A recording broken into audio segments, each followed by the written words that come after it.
When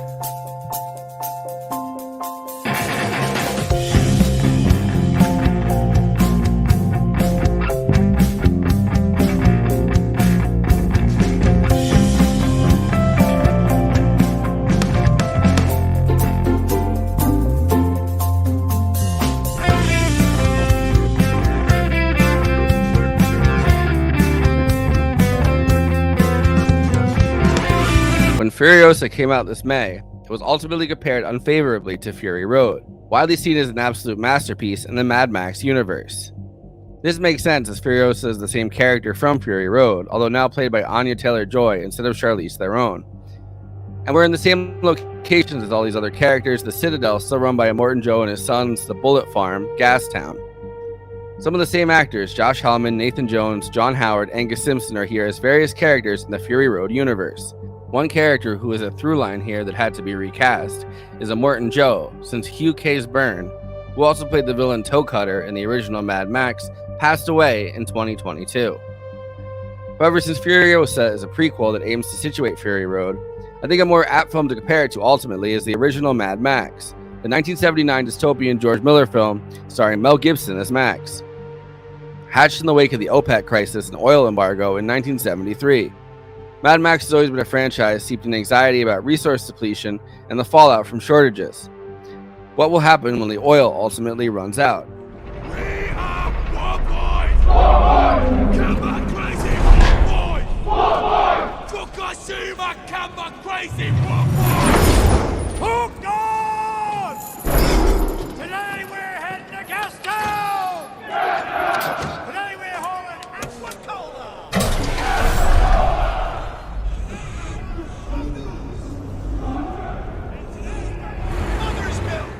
Fury Road adds water to the mix, realizing that as we deplete our resources, the next stage of the resource wars will be clean, fresh drinking water. The original Mad Max, however, does not really tackle these themes at all. The dystopian Australia that Mel Gibson tackles is a world where lawlessness is getting the upper hand on law enforcement. It was shot an insanely low $400,000 Australian dollar budget. It was about road violence and the effect that it was having on Australian society. Max is a police officer in a society controlled by powerful biker gangs. George Miller and James Gosling, who he teamed up with for financing, were spending time around a ton of emergency medical services staff looking into incidents of road violence, even deciding to finance the film by doing 3 months of EMS work. Good evening. The Middle East War produced developments all over the world today. The oil-producing countries of the Arab world decided to use their oil as a political weapon. They will reduce oil production by 5% a month until the Israelis withdraw from occupied territories. If the Arab countries keep that pledge, it would reduce their production by almost 50% in 1 year. There were diplomatic maneuvers at the United Nations, in Washington, and in Cairo. And there is a savage and possibly decisive tank battle raging in the Sinai Desert. This was followed by the 1973 OPEC crisis and many incidents where people took to defending their rights to fill their gas tank. A basic thesis that people would do almost anything to keep traffic moving in a crisis informed the low-budget action film Mad Max. Of course, this was not really said or elaborated on until the second movie, Road Warrior. The gangs took over the highways, ready to wage war for a tank of juice. And in this maelstrom of decay, ordinary men were battered and smashed. None of the stuff that the original Mad Max on a tiny budget and without a fleshed-out idea could have hoped to accomplish. But since these films both cover the same time period and hope to show us the beginning of this world, it feels like George Miller, who directed both of these films, may be hoping to atone for some of the acute issues felt in the original Mad Max, helping to fill out this world, which was given a new life and aesthetic revival in Fury Road, and improving it, creating a far more immersive post-apocalyptic world. Lastly, one of the major problems that George Miller attempted to fix after the original Mad Max is that the cinematography was far too static. Road Warrior attempted to make Fury Road, the beginning of this world, all the way back in the 1990s, with the film stuck in development hell until 1998. Cast as Furiosa was Sigourney Weaver. But the actual production, which was set to begin in the 2000s, was cut short almost immediately by 9/11 and the Iraq War. The American dollar collapsed against the Australian dollar, and it became almost impossible to budget. The film was going to shoot in the African country Namibia, which became a security concern because of the Iraq War. And then Mel Gibson had his meltdown, and George Miller felt like it would be wrong to cast him. This postponed the entire production, which picked back up for a 2015 release with Charlize Theron and Tom Hardy as Max. I say all this to talk about the actual contents of both Fury Road and Furiosa, which, like the original Mad Max films, felt incredibly inspired by current events. Anyway, before I introduce the panel, please like this video and subscribe to the Movie Night Extravaganza YouTube channel. Hit that bell to get notified whenever we're streaming. Also, we are now monetized, so if you have any pressing questions during this live stream, send us a super chat, which helps me keep the show running, and which I am obligated by international law, human rights law, to answer. We also have a Patreon, patreon.com/movie night extra. All of our after parties are on there forever. We also have a new Discord and a Letterboxd HQ account, so those are two more places to follow along with us. Links are in the description. Okay, let me introduce the panel. Conan Neutron, host of Protonic Reversal, co-host of Movie Night Extravaganza, and frontman for Conan Neutron and the Secret Friends, neutronfriends.bandcamp.com. J. Andrew World, illustrator, book cover artist, artist for Give Them an Argument, co-host for Movie Night Extravaganza, and Bad Takes. Jared Skolnick is a film director and freelance videographer who makes horror films, including Girl in the Basement, which he co-directed with Katie Baldessaro, 3 a.m., The Pact, and his latest short film, I'll Be Here.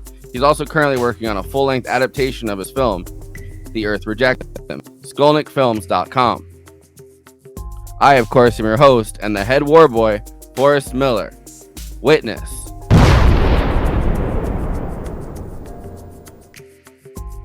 Jared, welcome back to the show. It's been a minute. Glad to be back. Thanks for having me. I think this movie kicks ass. I agree wholeheartedly. I'm kind of surprised that it wasn't a bigger hit, because it's sort of like, what do you want out of something like this? Because this has got all of it and then some.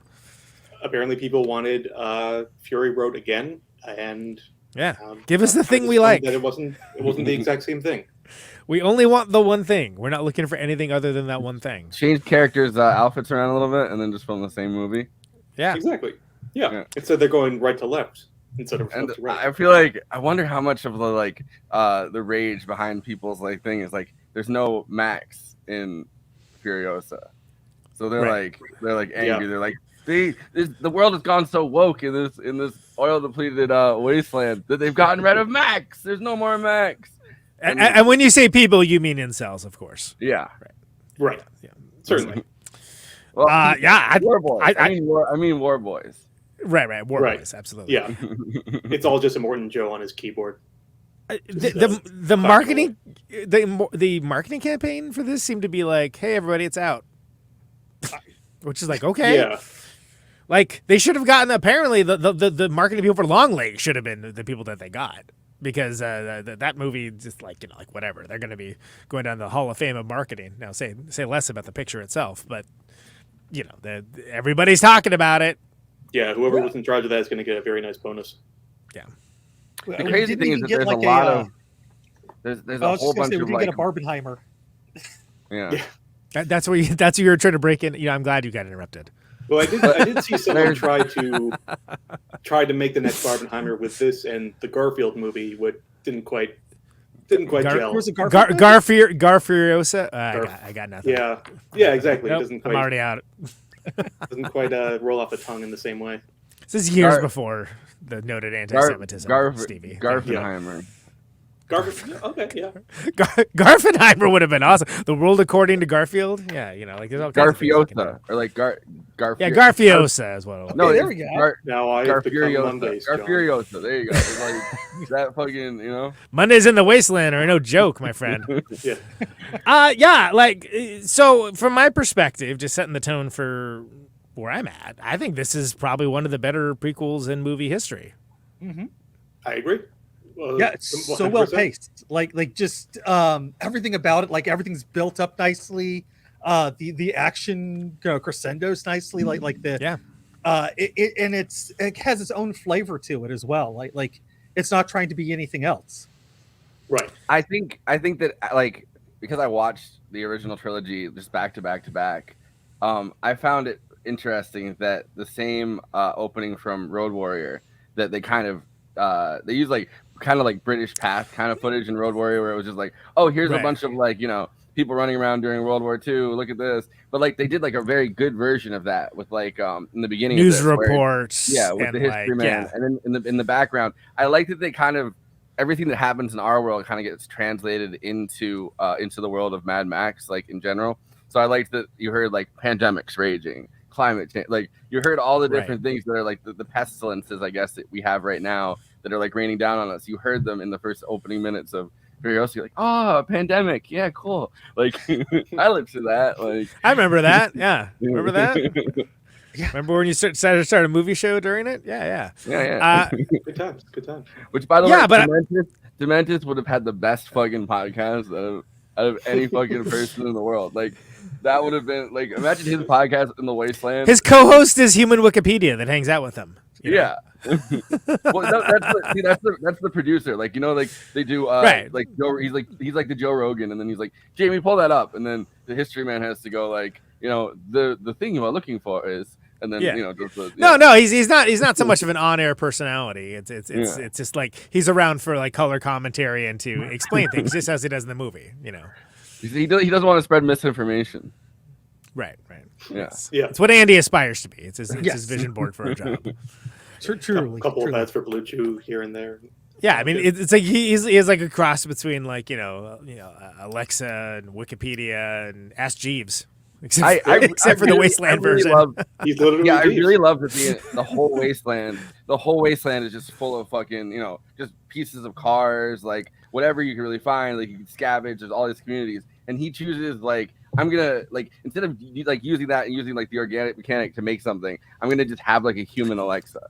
Like I'm gonna train like this old guy that follows me around that wants to be indispensable. Like he's going to be our human version of Alexa. And every time I want something, I can just go, a word burger, please. And then he has to give you like the. So funny, but if you think about it from perspective of seriousness, when you lose what we think of as written history, what's left? Oral history, right? So from a perspective of when people talk about recording history for civilizations and things along those lines, it's like, what was the difference between the Vandals and the Romans? Well, the Romans wrote everything down in their own point of view, which of course made the Romans the heroes of everything. So a lot of times we look at lots of yeah, it is funny how that works. It's like the winner's history, right? So you have all these like Celts and folks that were considered barbarians, that like it was way better to be a woman in those societies than it was as a Roman, because you weren't even a voting citizen. Look at the Vandals, right? To this day associated with destructiveness. And it's like they provoked the Vandals for years and years, but they also wrote the history books. And so when you think about a post-apocalyptic wasteland, right?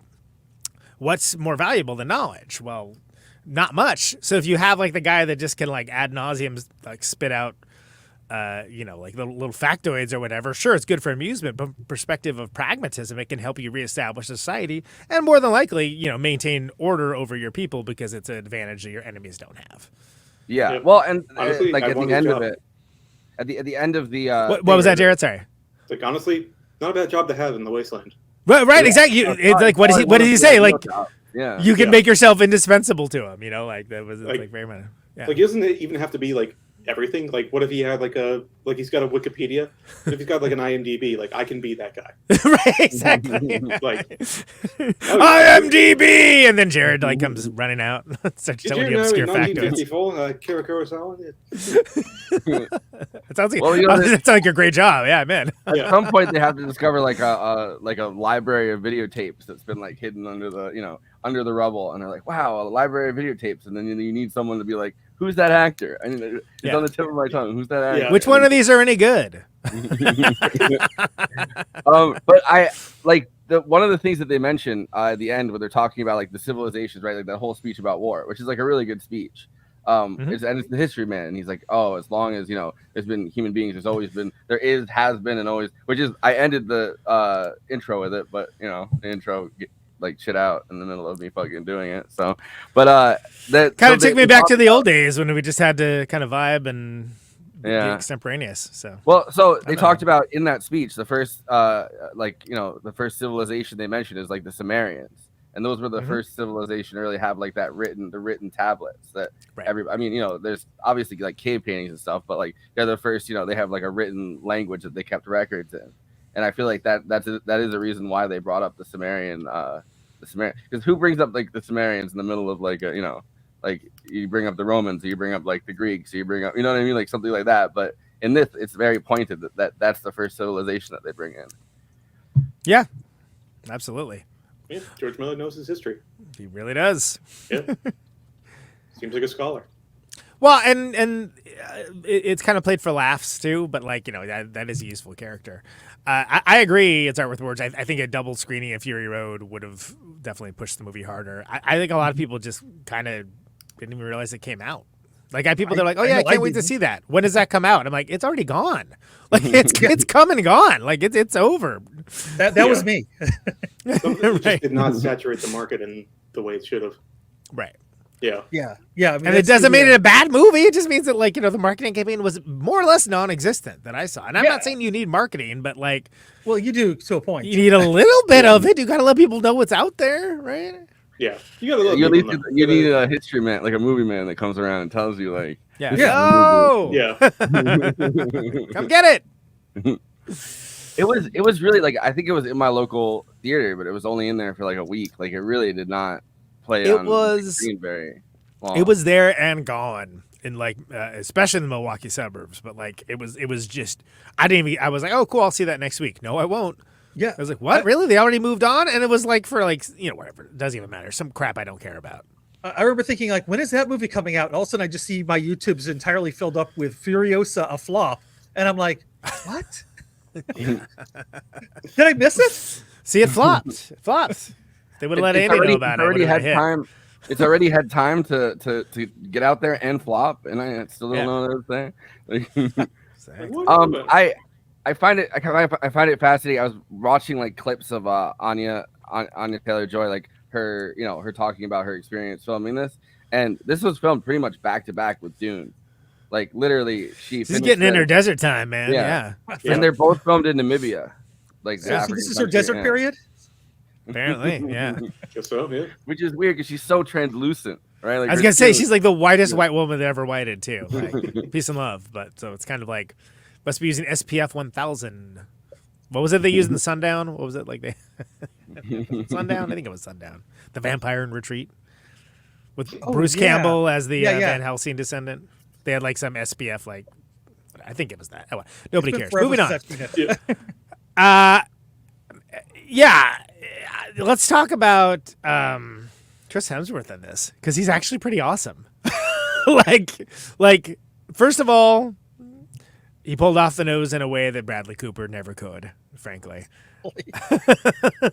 But he clearly. He's not supposed to be like Jewish coded, right? Like, because there's so much scandal going on with the Bradley Cooper nose and everyone debating. Okay, well, that's not what we're talking about. I'm just making a nose reference. So. Yeah. But Chris Hemsworth, like, I mean, he's clearly someone that like he's done lots of like Black Hat and like just other things where like I want to make like adult movies, not like porno, like adult movies that I get to actually act in, and everybody who acts knows that. Playing a villain is like that's the move, man. That's where you get to really like turn it on and be cool. So like he's great as Dementus, like, and he's great as the character. The character's well written. He's punching a little bit over his weight class in almost everything that he does, but is like all his unearned courage and pride and confidence, and it's great. The Wasteland would be full of dudes like that. Yeah. And he plays it so well. Like, and he's just professionally handsome in most things. Great, good job to have. But I think he's pretty impressive here, and he's pulling a Brad Pitt, right? He's just like, hey, I can do character work too, by the way, which is smart. Also letting the freak flag fly. Exactly. Yeah. He's also from Melbourne. He's from Australia. He's actually using an Australian accent too. Yeah. Yeah. Which is weird because I've never seen him do it. Yeah. So he's being from Australia, like, Mad Max is like a huge deal. Like, it's their version of like, maybe not their version of like the MCU, which he also kind of kills it in.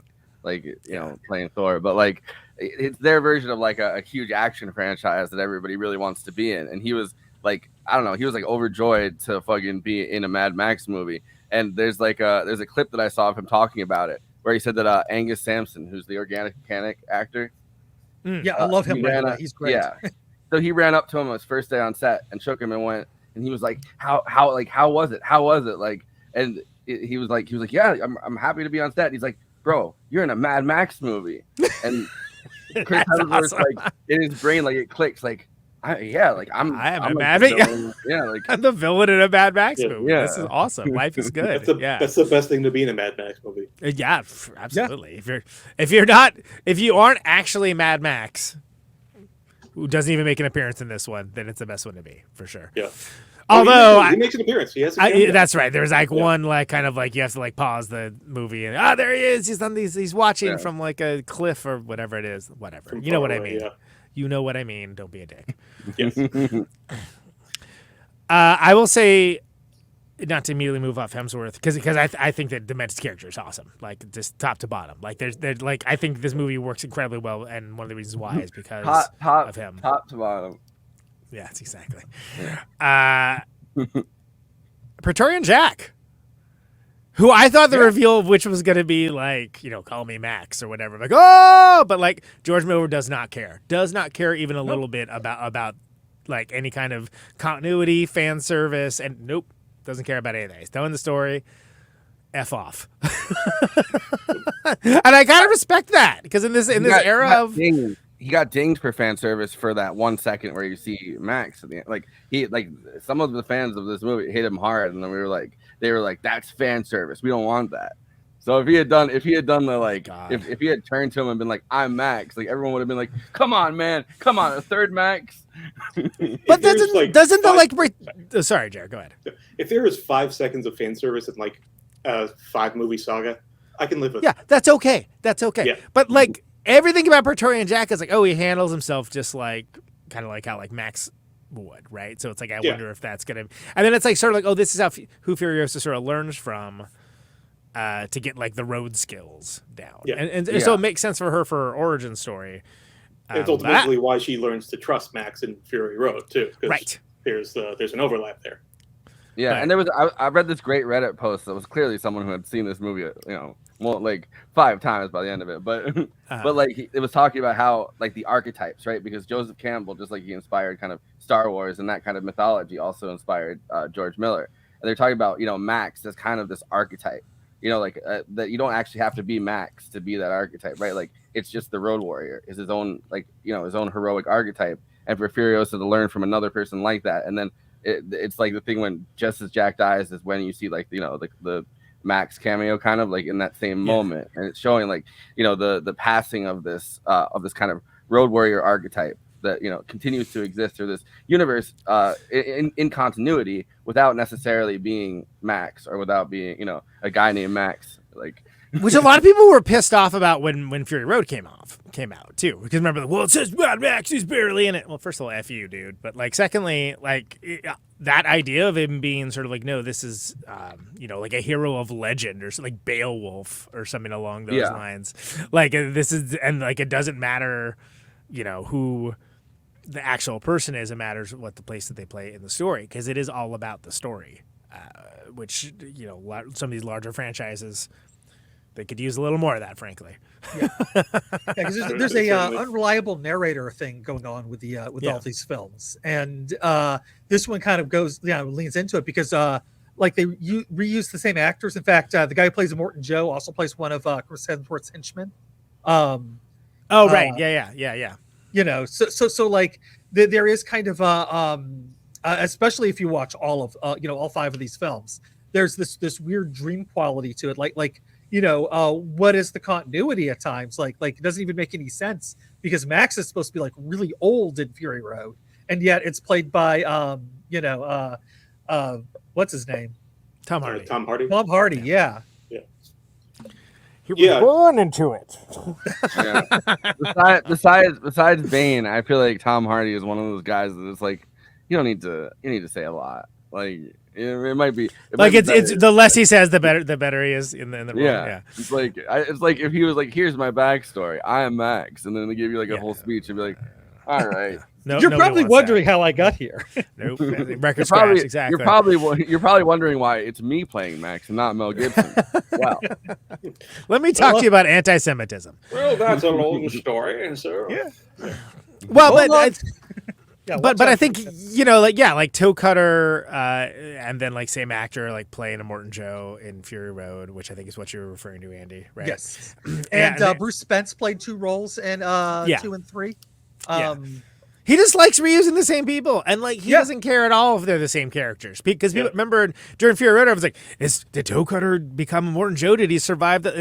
He's like, who cares? Who cares? Nobody cares. I don't care. And I was like, in fact, the actor who played Scrotus in this one was played the evil war boy in Fury Road. That's right. Who was with nuts the whole time. Yeah. There's Scrotus and there's Rectus, which was the 2 funny things. Scrotus and Rectus. Inside you are 2 wolves. Honestly, that's just Eric and Don Jr. Yeah. Oh, Pretty much, yeah. Yeah, exactly. They're in town. They're across town from me right now. Scrotus and Rectus. Yeah. Well, his entire thing is like these kids are fucked up. I'm trying to get like a son that's not fucked up, and like their whole life is like serving a dad that's like you are not what I wanted. You are not. Yeah. He comes out like, you look like a scrotum. I'm going to call you Scrotus. Yeah. I think it's what I like about the Immortan Joe family, I guess we'll call it, is that you get a sense of like a lot of movies. You have like the villain sitting there like opining and talking and like carrying on or whatever, and that's always good for a soliloquy or something along those lines. But like, I think some of the coolest villains are like the ones that they have another dude that's like, oh, this guy's gonna like tell y'all about how badass I am. I'm gonna say like 3 words and then like f off back over to the den. Where all my concubines wait or whatever. But this guy is the guy. He's letting you know what time it is and that you're gonna get got because Dementus just rolls up like he does everywhere else and is like, hey, let's go get them. And then suddenly War Boys with the hooks, which is a great scene where they're like the hooks are coming down like grabbing the vehicles and taking them up, and they're like, what is happening? We did not expect this. We've never encountered resistance of any kind, and this is actively crazy.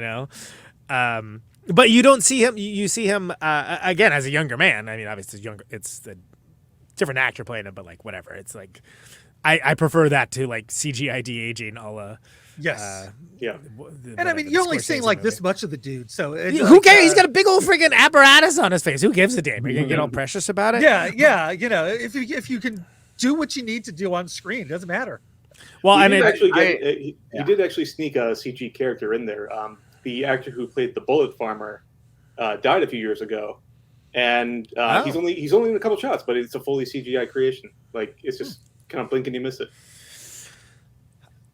It feels like to finish the point that I was going to say, I love that in that conflict you get like really like because everyone always talks the high ground has the advantage. High ground has the advantages, right? They're busy telling you that in that Star Wars prequel all the time. Oh my God, we get it. The high ground has the advantage.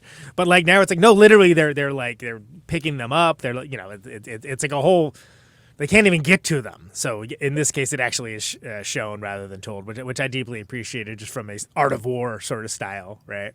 And then also just tagging on that point, Jared, what you were saying, some people were really bummed out there was any CGI used in this at all. I'm a big detractor of CGI, especially in modern blockbusters, but I think it's when it is used, it's used pretty well. And it's used in an interesting and creative way, which it can be done.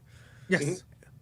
The one thing that I found kind of like that really kind of tripped me out, they slowly kind of CGI'd Anya Taylor-Joy's face onto the little girl because it starts off as a completely different actress and she looks more and more like Anya Taylor-Joy over time. And I'm pretty sure that they did a composite where they slowly kind of changed the face of it because the girl kind of her face changes over a course of the thing. But so do humans. So do human children. Yeah. I mean, it was an interesting use of that kind of compositing. I think. Maybe not. Yeah. Maybe I'm just bugging. Look at a picture of me as a child. I look like a perfect little idyllic angel. Look how I turned out. And I just want to shout out Isla also played young Tilda Swinton in 3,000 Years of Longing. So She plays Oh, okay. interesting looking women's younger version. Yeah. Yeah, I feel like there's something about It's good Anya niche. Taylor-Joy that's always reminded me of Tilda Swinton. Like they have a similar kind of translucent, like kind of ethereal look to them that I'm like, Yeah. this is Yeah, crazy. it's Which, the eyes, you know. I'll admit it. I didn't necessarily find Anya Taylor-Joy that hot until this movie. All right, I can see it. But like, sometimes she's just too. We'll update the tracker, the hot or not tracker. Yeah. We'll update. Well, there's a point in this movie where she's driving the fucking war rig and she's really going like, and you see her like face go down. And I was like, okay, She's a badass. Yeah, I mean, like it's yeah. Oh, come on. You missed New Mutants? Everyone It's like, don't watch New Mutants. but she actually was really good at that. The mediocre film, and she also looked hot. So there. Why are we just?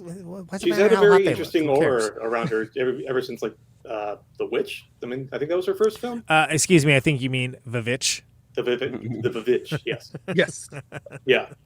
It's like, some people just have this really magnetic screen presence, and she's definitely got it, especially because she has like 5 lines of dialogue in the whole movie.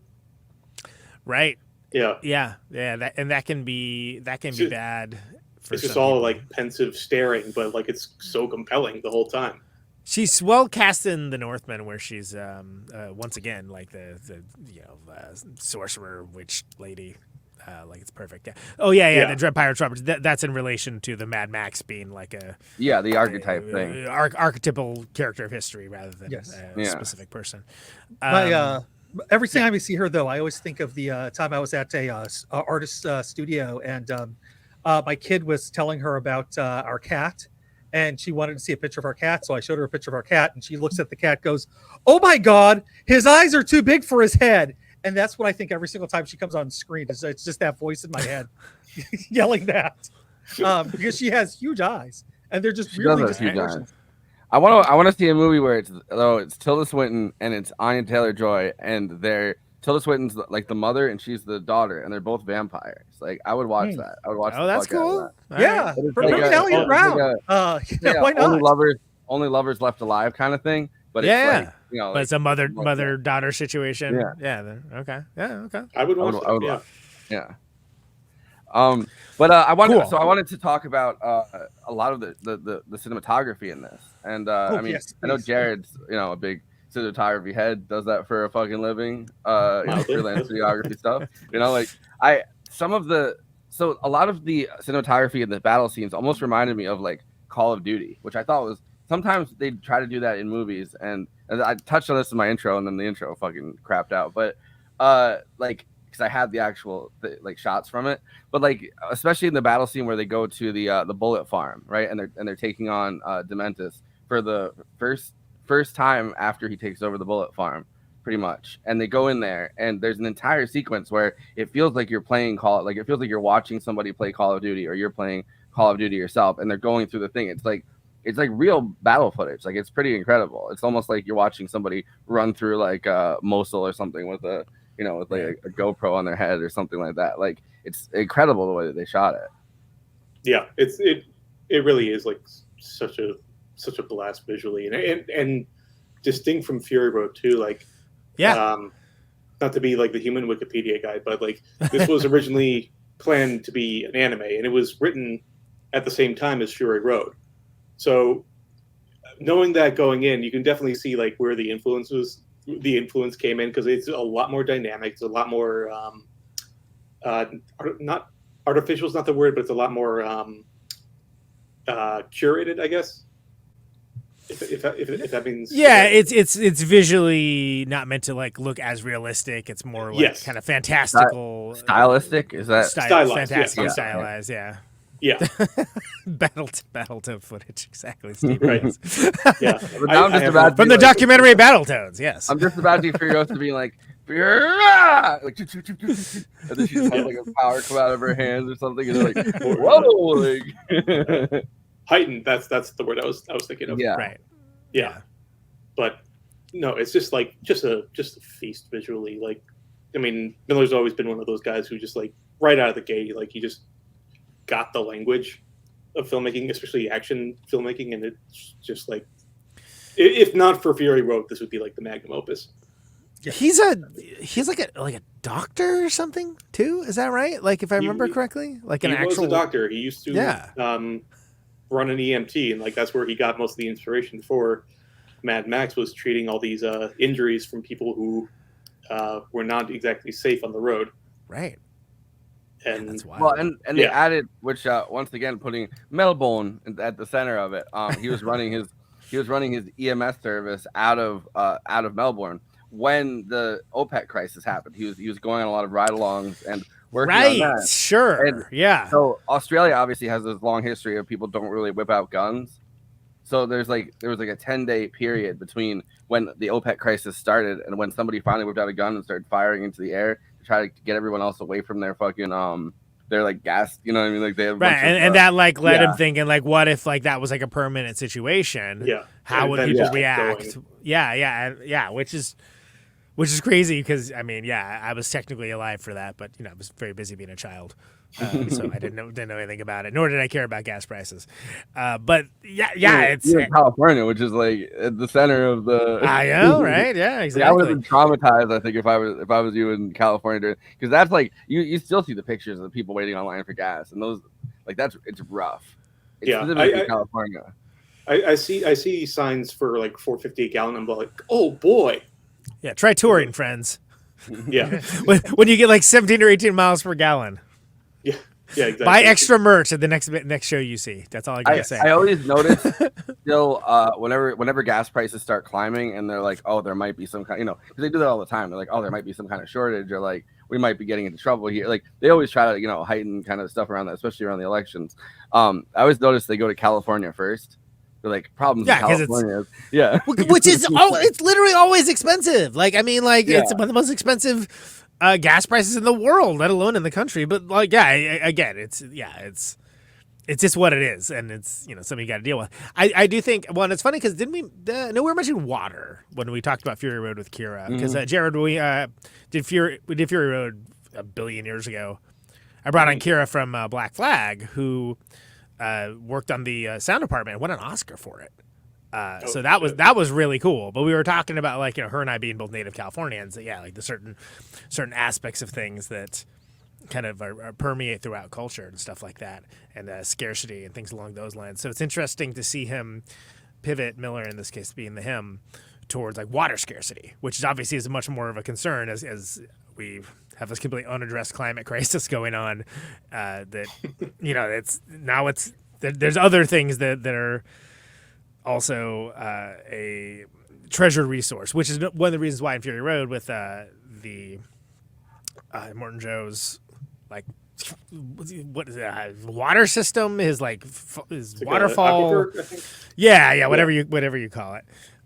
Why that's so important. And again, but the other side of it is shown in this, which I think is great, which is the tactical advantage of people that are driving around, roving around these little like motorcycles and like souped together like Mad Max mobiles, which is what everyone thinks an apocalypse is going to be like now. Unfortunately, it's like it's not going to be anywhere near so cool. Just so you know, not going to be that cool. Also, you're not going to be the hero of the story. No, but you're going to be one of the people in like you're going to be one of the people that's like attached to the fucking horses that they're like right. This means drawn and quartered, or like the at best top dollar best the war boy who doesn't realize that you just like led this entire pack of marauders like into your area. Which, well, to be fair, he has an arrow in his head.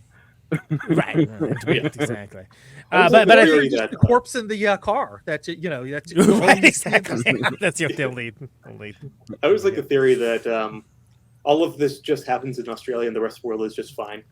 Everything else, it's Star Trek everywhere but Australia. Yeah, I had that thought watching through the original trilogy, because the original trilogy, it's clearly all in the fucking Australian, like the outback, and it's like, well, why don't we just leave the outback? And it's like, well, there's probably like looking at how America handled the OPEC crisis, like it clearly isn't any better there. You'd probably want to go to Saudi Arabia or somewhere like that. Like that's where you'd want to be in this crisis, because it's like they would have just enough reserves, and then they'd start, throwing more people off the roofs. But if you could get there right in time, maybe you could make something happen for yourself. Get a nice little bungalow, yeah, good. It'd be funny. It'd be funny if Saudi Arabia is just the same, and everywhere else is like, Yeah. Well, and there isn't as quite as much of a stranglehold as there was back in the early 80s and 70s for oil, but obviously it still is. There are at least the idea of alternate forms of conveyance and things along those lines. But I think getting back to the resource availability, look back at the very beginning of this, right? The first chapter where you see like the very young Furiosa in like the land of plenty. I forget what they call it, but like the Green Land, which Green place, yeah. like how awesome that as a child you see her like not only like get away, but she's like, oh no, I'm gonna like sabotage these dudes' conveyances so that they can't narc out on us and like bring people in. Like that's like, and we're talking like minutes into the movie that you're like, oh this kid like knows what's up. This kid like is. They could have that other kid. That other kid would have broken immediately.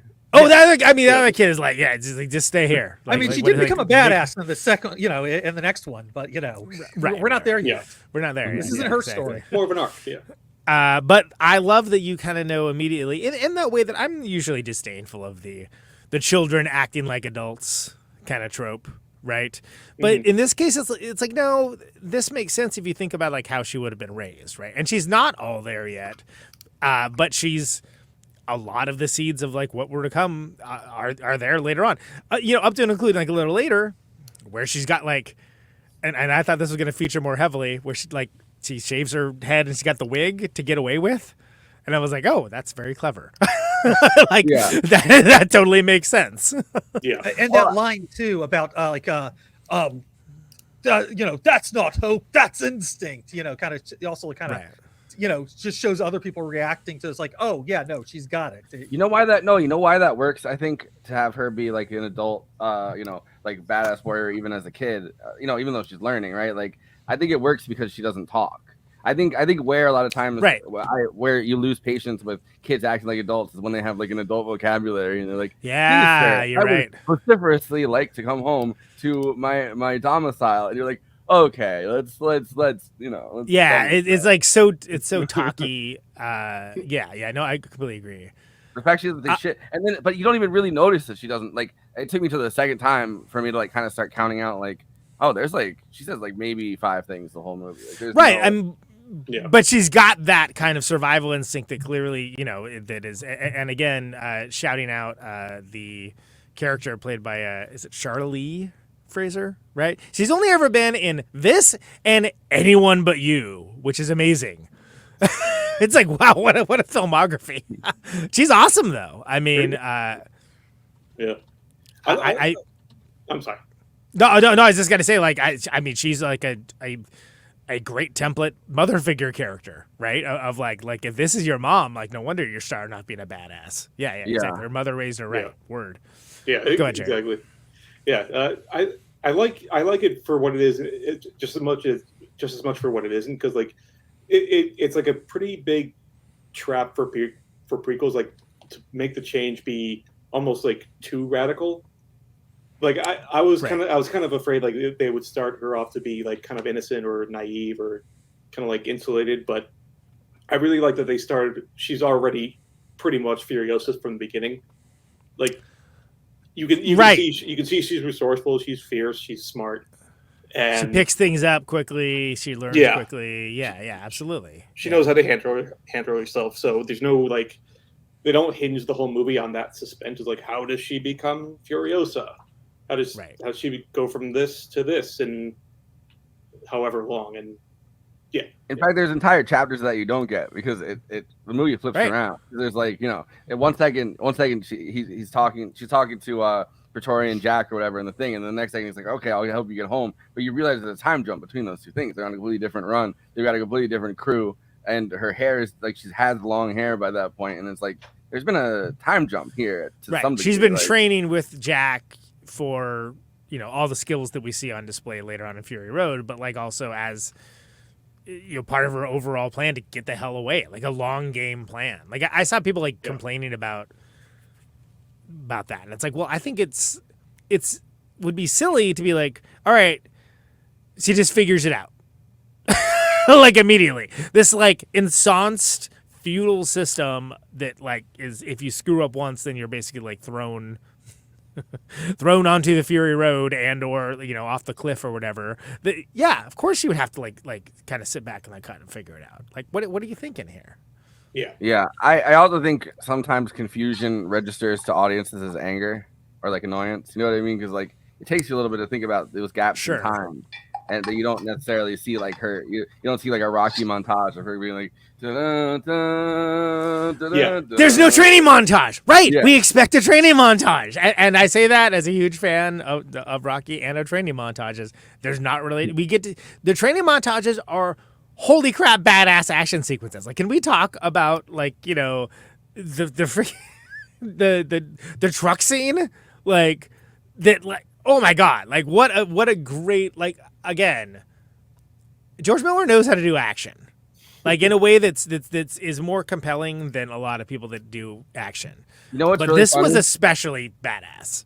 So George Miller, like specifically talking about this, George Miller's biggest, because he obviously made the original Mad Max for 4,800 Australian dollars, right? Like it's under $500,000. Like he really did not spend that much money on it, and it's pretty incredible for that, right? He made that entire action movie, and then realized that he didn't have the cameras were static pretty much the entire time. So he would keep the cameras at one point. He didn't really have his later thing, which he's like photographed all the time on like the on the trucking like system or like on a dollar. Like he's famous now for his like camera motions, and it's because of the first Mad Max he didn't do that. He didn't do that at all, and he watched it and he's like, damn, like this is actually the action sequences that I tried to film here end up being kind of boring because I keep the camera static and then the action comes towards me, or I keep the camera static and the action runs away from me, but I don't actually move the camera at any point. So that was his big revelation when he started doing Road Warrior. Like, it's time to fucking move this camera because otherwise I'm not. Like, right. I'm like otherwise people are just and you could tell like in the original Mad Max, like they run away from the camera, but the camera stays still. Like it didn't necessarily register with me until I heard him talk about that. But like you can see them running away and then they come back and there's like these huge shots and it's like. Yeah, maybe follow them. Like maybe go along with them. Like, no, unless you're trying to do like a Lawrence of Arabia shot or something along those lines, it's a little more compelling. Which he was in a lot of these cases, but he did it in shots that definitely have no business being a Lawrence of Arabia. Right, well, exactly. Yeah. It's not a one size fits all. But it was his film school, which makes it kind of amazing that it ends up being a 5-film franchise because like it's like all right, well this is the first movie and I made a lot of mistakes making it, right? Like I made a lot of. This isn't what I wanted to actually do if I had a budget. This is kind of the thing that you bring to like film festivals or something to show them like, look, I can make a very good movie. I can make an action movie, but I need more money. So like he kind of just went along with that though and just kept making the movies. He's like, look, I'm going to tell you what happened in the second movie. And then you have like the opening sequence of the second movie where it's like, oh, this is all the stuff that happens. You don't know any of that the first movie. You don't even know that there's they're trying to get oil really. Like, you know what I mean? Like they have like a couple sequences where there's oil, but like they never really tell you that. And then the second movie, they're like, no, this world has no oil. That's what I was trying to say. And it's like, all right, well, now I know that, but it's taking an entire movie. It's a finite resource, and you didn't know that before, Yeah, and... Which, I mean, it literally is on Earth, too. Like, like in our Earth, you know what I mean? It's just that we haven't... Still a finite resource.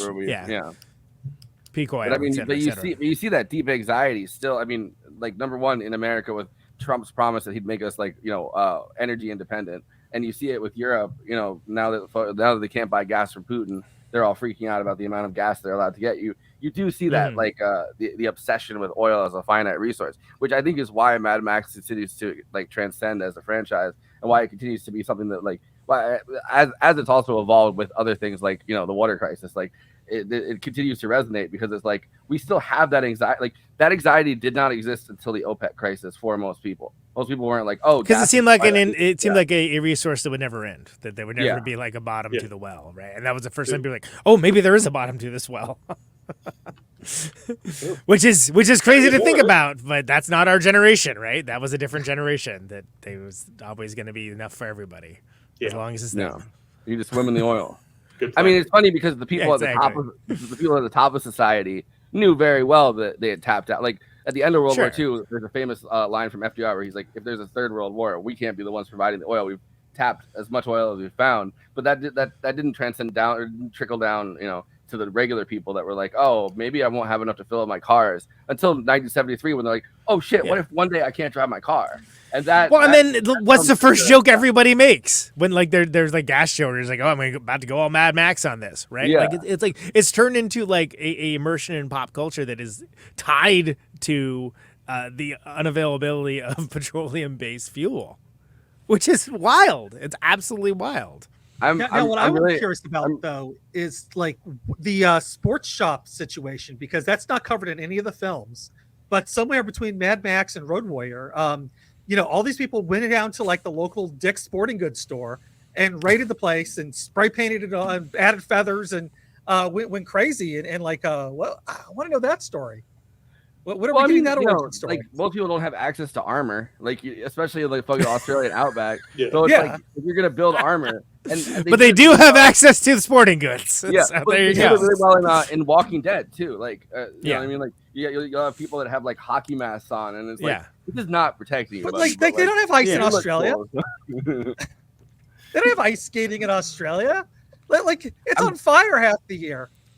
I'm just saying like that. First of all, that isn't the movie we're talking about. Secondly, that's idiotic. Thirdly, let's move on. So, I think I'm really mad. I'm really mad at how I'm trying to find this. How funny I found this. Somebody during the pandemic did an oil painting of Mad Max, Mel Gibson as Mad Max, carrying the fuel, but instead they made it all hand sanitizer. So he's carrying hand sanitizer up a mountain. And sure, I laughed. That's pop culture immersion for sure.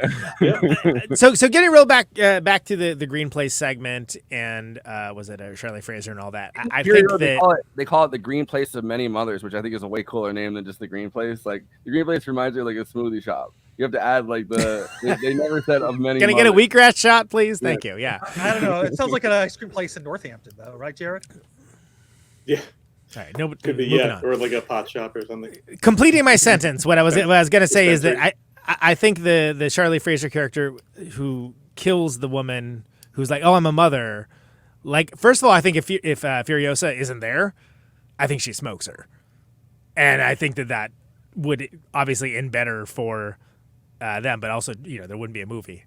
But like, it's interesting that as ruthlessly efficient as she is, as a warrior and as a mother and whatnot, that's the line that she won't cross, right?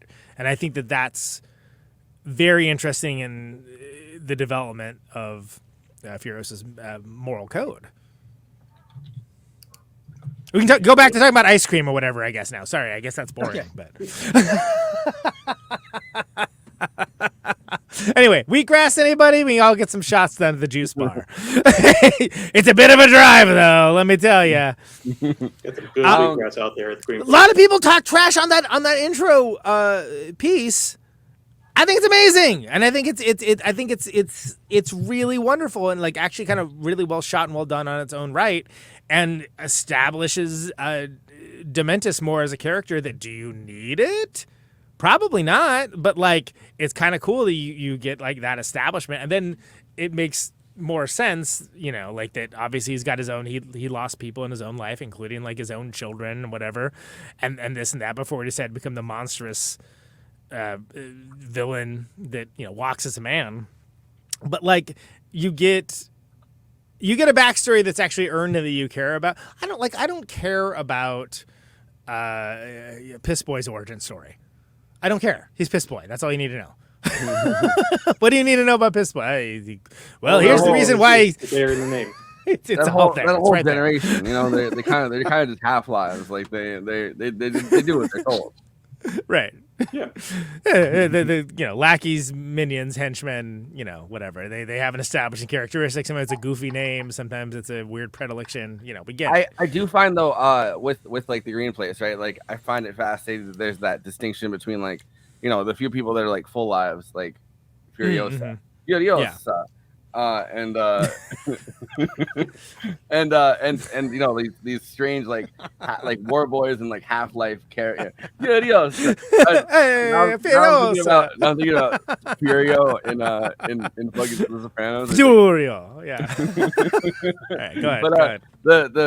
The Furiosa, like those are like full lives, and then there's like all these weird fucked up Half-Life like that nobody gives a fuck about. They're like I mean. they're probably not going to last very long anyway. They're all radiated and stuff. And there's such a huge difference between how life is treated for those full lives. I mean, no pun intended. And how Immortan Joe's like obsessed with having a full life. Yeah. Heir. Right. To the point. Like, I mean, look what he calls his kids. Jesus. I mean, like, tell us how you really feel. But I think that also, like, there's a lot with it's brilliant that he has a whole bunch of different other kids that are even more fucked up in Fury Road. Yeah. Well, exactly. Yeah, it doesn't go well. Right. There's the one guy that was I think he passed away, unfortunately, but he was like a little person, and they had him. He was one of the kids, and then they had him like as like a Jabba the Hutt style monster kind of thing. And I remember that kid in Fury Road. That's the one that like stuck out the most. I was like, damn, dude. You're not. It's not even shooting blanks. I don't even want to know what you call it. Like, we don't know what happened to Scrotus. Shooting mutagen. No, we don't. Maybe could be a spinoff, a Disney Plus streaming series. Yes, the Adventures of Scrotus. They could also be like demoted down to being just war boys, right? Like the war boys are also. It's a workplace comedy about Scrotus. And the lower levels of the base. Scrotus is the Michael Scott of this universe. It largely takes place around a water cooler, but instead of water, they send them to not piss boys involved. That's all I'm gonna say. Right, they send them not to the bullet farm, like the outdoor, really industrial place. They send them to the management office of the bullet management farm, where they keep the invoice. They're invoicing that shit. And Scrotus has got a button-up shirt, but like the sleeve only goes down to there, and he's got like the half tie, and he's just like sitting around in the bullet farm administrative office. He's like hardly working. Yes. Productivity is down, 67% of the bullet farm. And I chalk that up to the water shortage, but you're gonna have to speed up production. Yeah. Exactly. Yeah, it's great. George Miller, we're right here. The difference between at least in the beginning, like the Dementus character and Immortan Joe, who we know by now, right? Like we know his we know enough about him that we don't need a whole backstory because of Fury Road. I find it fascinating that Dementus has like this kind of almost like a Marxist, pseudo-Marxist thing where he comes in and he's like, give me your leaders, right? Like I want. Because he knows that there's always going to be somebody, like a very few people at the top, and then everyone else kind of just serving them, which is the case here too. But they've indoctrinated them with a fundamentalist ideology and kind of created their own fucking Taliban, their own ISIS, pretty much. Which goes back to what I was saying too about Immortan Joe. Doesn't even talk to the people that much. He has people for that.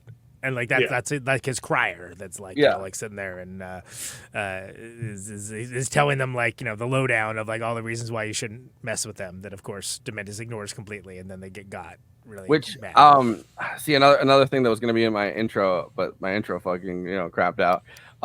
The original version of this was going to be filmed in the 90s before 9/11, or the original version of Fury Road was going to be filmed in the 90s before 9/11, and or like the early 2000s, and they had Mel Gibson and they had Sigourney Weaver was going to be the Furiosa character, and they hadn't written it out yet. But then 9/11 happened, and then so they couldn't, they were going to film in Namibia, so they weren't doing Australia. Oh, right, sure, yeah.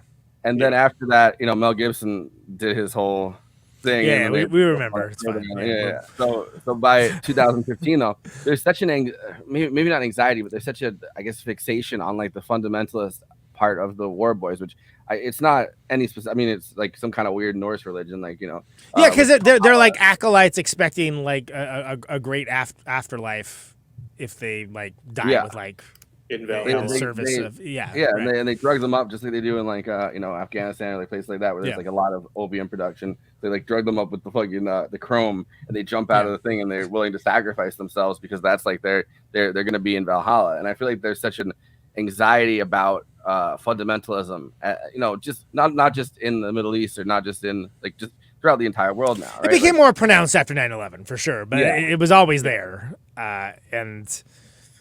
Yeah, it's like a different movie if it would have done pre 9/11. Would have been a different movie if it had been done 10 years earlier. Yeah. I mean, I think that there are some things that are sort of a different movie if it had Mel Gibson in it versus Tom Hardy. Sure, but again, just because Mel Gibson's like a bit of a trash human being doesn't mean he's a bad actor. I mean, he's a good. He's a good actor. I mean Mel Gibson. Mel Gibson's a lot of the original Mad Max's thing is he's very I guess the word is loquacious. Like he's very talkative, right? Like a lot of the thing is like you're going along with which I think is actually not like makes the I mean, I'm not going to say not as good, but like the original trilogy of Mad Max, you're like, all right, like this guy talks a lot. Like he's always like he's always getting out of situations by being like, maybe I'll do this, maybe and like, you know, you're kind of in the narration of Mad Max as he like slowly kind of loses his mind and then kind of regains his humanity, I guess. In the case of like, which is why I think that Tom Hardy is like better because like he barely talks, right? Like he doesn't even want to give Furiosa his name in that movie. That's not the movie we were discussing. Like I think that's actually an improvement.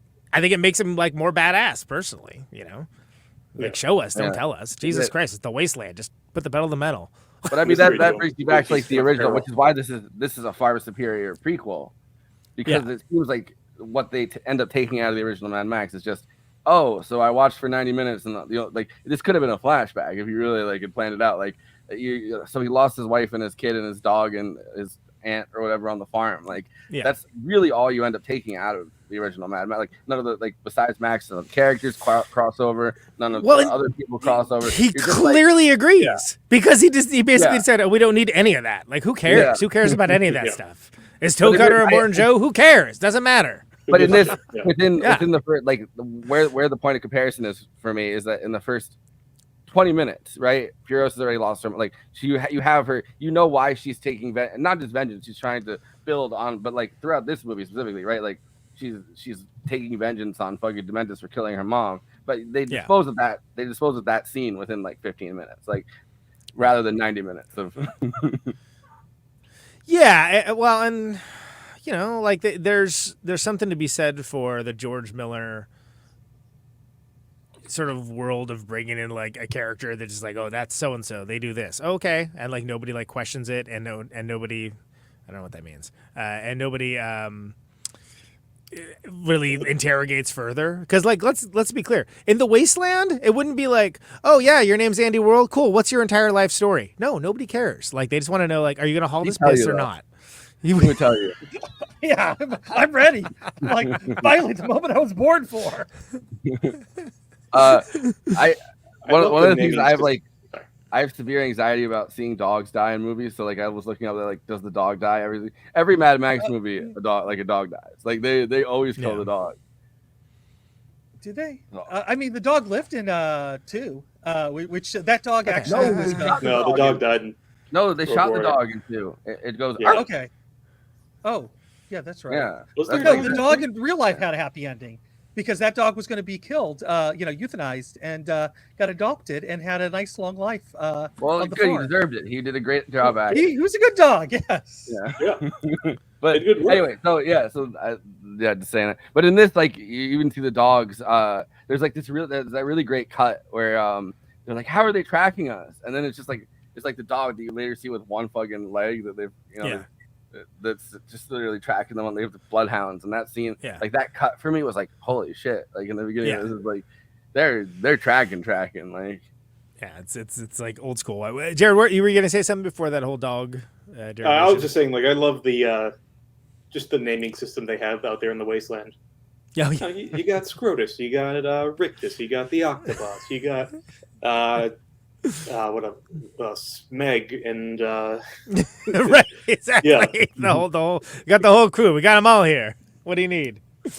You have like, I mean, Toe Cutter obviously, but you also like humongous. Like George Miller's always had a great. I think it's evolved. Like Scrotus and like Rectus are like the best fucking names he's come up with. But it's definitely like he's always had this very scatological kind of or like visceral style. Well, there's also like the organic mechanic. Where'd that come from? That's amazing.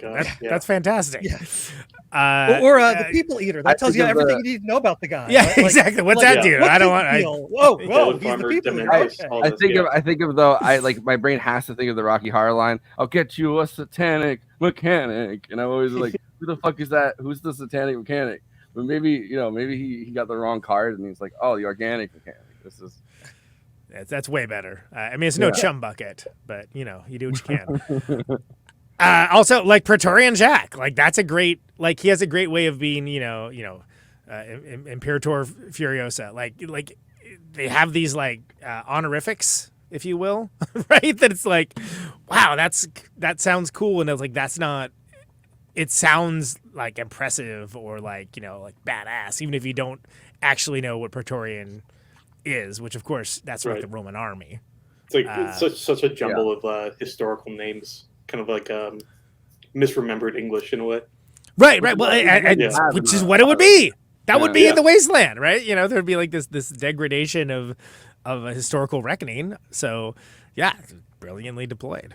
Mad Max has like its own language, I feel like, at some point, and they keep reinventing it obviously per movie, because it's not going to be the same in every single community, but it seems like they have their own, like every movie kind of has their own language to it, and it's like it all rings together in this strange way that like you're like, this sounds weirdly right, like this sounds like I know what you're saying, like almost like a Clockwork Orange has its own kind of language. Yeah. Does it in this way. It definitely reminds, like there's parts of this kind of, the language parts of this kind of remind me of Clockwork Orange for sure. Kid, he eats people. What more do you want to know? It's all there in the name, kid. The organic mechanic. Don't ask about Chum Bucket. Well, the organic mechanic thing, right? Like he makes mechanic. He makes the blood pudding. He takes the blood from Furiosa and he turns it into pudding. Like that's such a weird detail, but they bring up that detail multiple times throughout it. Like the one, like he's because you know, and I think it's purposely meant to contrast with you know, the way that Immortan Joe's using full life people, which is just like we're gonna try to impregnate them over and over again, and then the way that, you know, which is to restart humanity in his own image, more or less. Yeah. Which I don't even know. His own image isn't great. That's what I'll say. No, I like look like that would. It's gonna go one of two ways. Well, it's gonna go mostly one way, which is mutant death. But I like how he's like the most mutated out of everyone, and he's like, why can't I have a normal looking kid? Yeah, exactly. Well, but that's executive privilege, right? The problem has to be with everyone else, not with him. So how do you? I tried to bring it up and we moved off of it. The truck scene, like amazing. Like again, one of the, I think I actually at one point called Fury Road like the greatest action movie of all time, or at least up there. But good Lord, I mean the two big major sequences. You know, there's the bullet farm and then there's the truck battles. Pretty amazing because you have like the dude coming in on the parachute and the fan, and like there's all kinds of these new vehicles. I mean, it was so jarring and cool in Fury Road to see like the poles where they're like boarding with the poles like pirate ships and stuff do, and using like pirate tactics and warfare like on the open road, and doing so in such an exciting visual way. And this is more so, and also you have you know, like what is the thing in the back that's spinning around and it starts getting everything going. The kid's like, "Can we do it now? Can we do it? No, hold on." You're like, "Okay, that's gonna be badass," because they brought it up like 3 times. He wants the bombing knocker. Yeah, the bombing knocker. He's like, "What is that?" Because this kid / poor little person, like it's like his one job is to run that thing, and he's like, "Can we now? Can we do it? How about now? How about now?" I'm like, "No, man, not now." And then finally, like, yeah, fine, do it. So happy when he finally got the word at the end. He's like, yes, yeah. And then gets shot in the head. And then gets shot. Exactly. Wah wah. There's a life in the wasteland, sure enough to break your mind. There's like a wiki. There's like a wiki that goes through all of the things and tells you like what each kind of thing is. The bombing knocker is like an industrial sized death. What's wrong at the precise moment. It acts as a surprise attack that can wreak havoc and destruction to anything and anyone that dares to get too close. It's big, brutal bomb. They don't really tell you what it is, but it's like they have a like, I think it's the thing that comes, like the drill kind of thing that comes out of it, and then that kid just gets wrecked right away. Like yeah. I mean, it's his life's ambition to like unleash the bombing knocker. It's like, oh, you had one job. So great for him. But I mean, what do you guys think about the sequence, Jared? What do you think about the sequence? Apparently, we're going to talk about just the weapon, but I think that sequence is amazing, right? I mean, it's like, I mean, yeah, it's one of the it's the highlight of the movie. Like, it's just insane that it exists, let alone that like they were actually able to film it and not kill anybody through that whole process. I read that it was like a 78-day shoot just to get that sequence in and of itself. I believe it, which makes sense because you don't want to kill a couple hundred people while you're doing it, but yeah, just like absolute Just what is this? Fitzcarraldo? All time action sequence. Yeah. They really made Anya Taylor-Joy, who was I have a video where she talks about this, so I can play that. But she the entire time, right, like she's working out, she's trying to get ripped for this movie, she's trying to figure out what to do, and they actually made her hang off the bottom of the rig the entire time, and without they didn't like lend support to it. So she said like by the end of it she was actually jagged. She's like, look, if you really want to get jagged, just hang off the bottom. Hang from the bottom of a war rig. Well, and that's such a because at first I was like, is she sabotaging it, or is she just like stowing like what? Like I didn't quite understand what was happening the first time I saw it. But like I like the idea of like, well, they know that there's going to be marauders on the Fury Road, and they know that they're going to attack the vehicle at the weak point. So you have these people who are like not even like pit crewing, but in flight, while driving, changing things out and like repairing things, and they got multiple engines so that like one of the engines fails and they get I like that you really see the literal mechanics of that, and that it requires people to crawl underneath the undercarriage while they're driving, which is crazy. The strongest point of every Mad Max movie, I think, has always been the sequences where everybody's fighting on, whether it's the the road or the Fury Road, or like those have always like if those sequences are strong, which they fucking were in this, but if those sequences are strong, there's a lot of like things you can forgive within like the plotting of the movie. Like Road Warrior is a perfect example of that. Like there's so many things you can forgive because it's like this is like clearly the first road action sequence, and there's so many, and the more moving parts you have, like the better it is. So there's so many moving parts in this one specifically because it's like every time you have to build on it, right? So like during Fury Road, it's a lot darker and sandier, and I think that they did a good job with they really like turned up the saturation on this one, so you really see what's going on within this whole thing. They're not really kicking up these clouds of dirt that kind of made it hard to see exactly what's going on in Fury Road, and like you're watching this whole thing transpire, and it's like I'm kind of lost at some point to this. Like, all right, so this guy jumps off the thing, he's here, this guy's on the hang glider, someone else is there. Oh yeah, there's a guy back there that we should have seen a while back. All right, you got to get that guy. And it's like there's so many moving parts by the end of it. It's like this crazy sensory overload. Yeah, that I like that really works for me if it's done right. But if it's not done right, I feel like that's like the easiest. Like if they did a bad version of that, like the end of fucking, it's almost like a Jackie Chan fight scene. Like those things can be so well choreographed, and it's not like some of the lesser martial artists where you have like a group of guys just standing off of the corner of the screen waiting for their cue to come in. It's well orchestrated where like there's this fluid motion of going from character to character to character to character.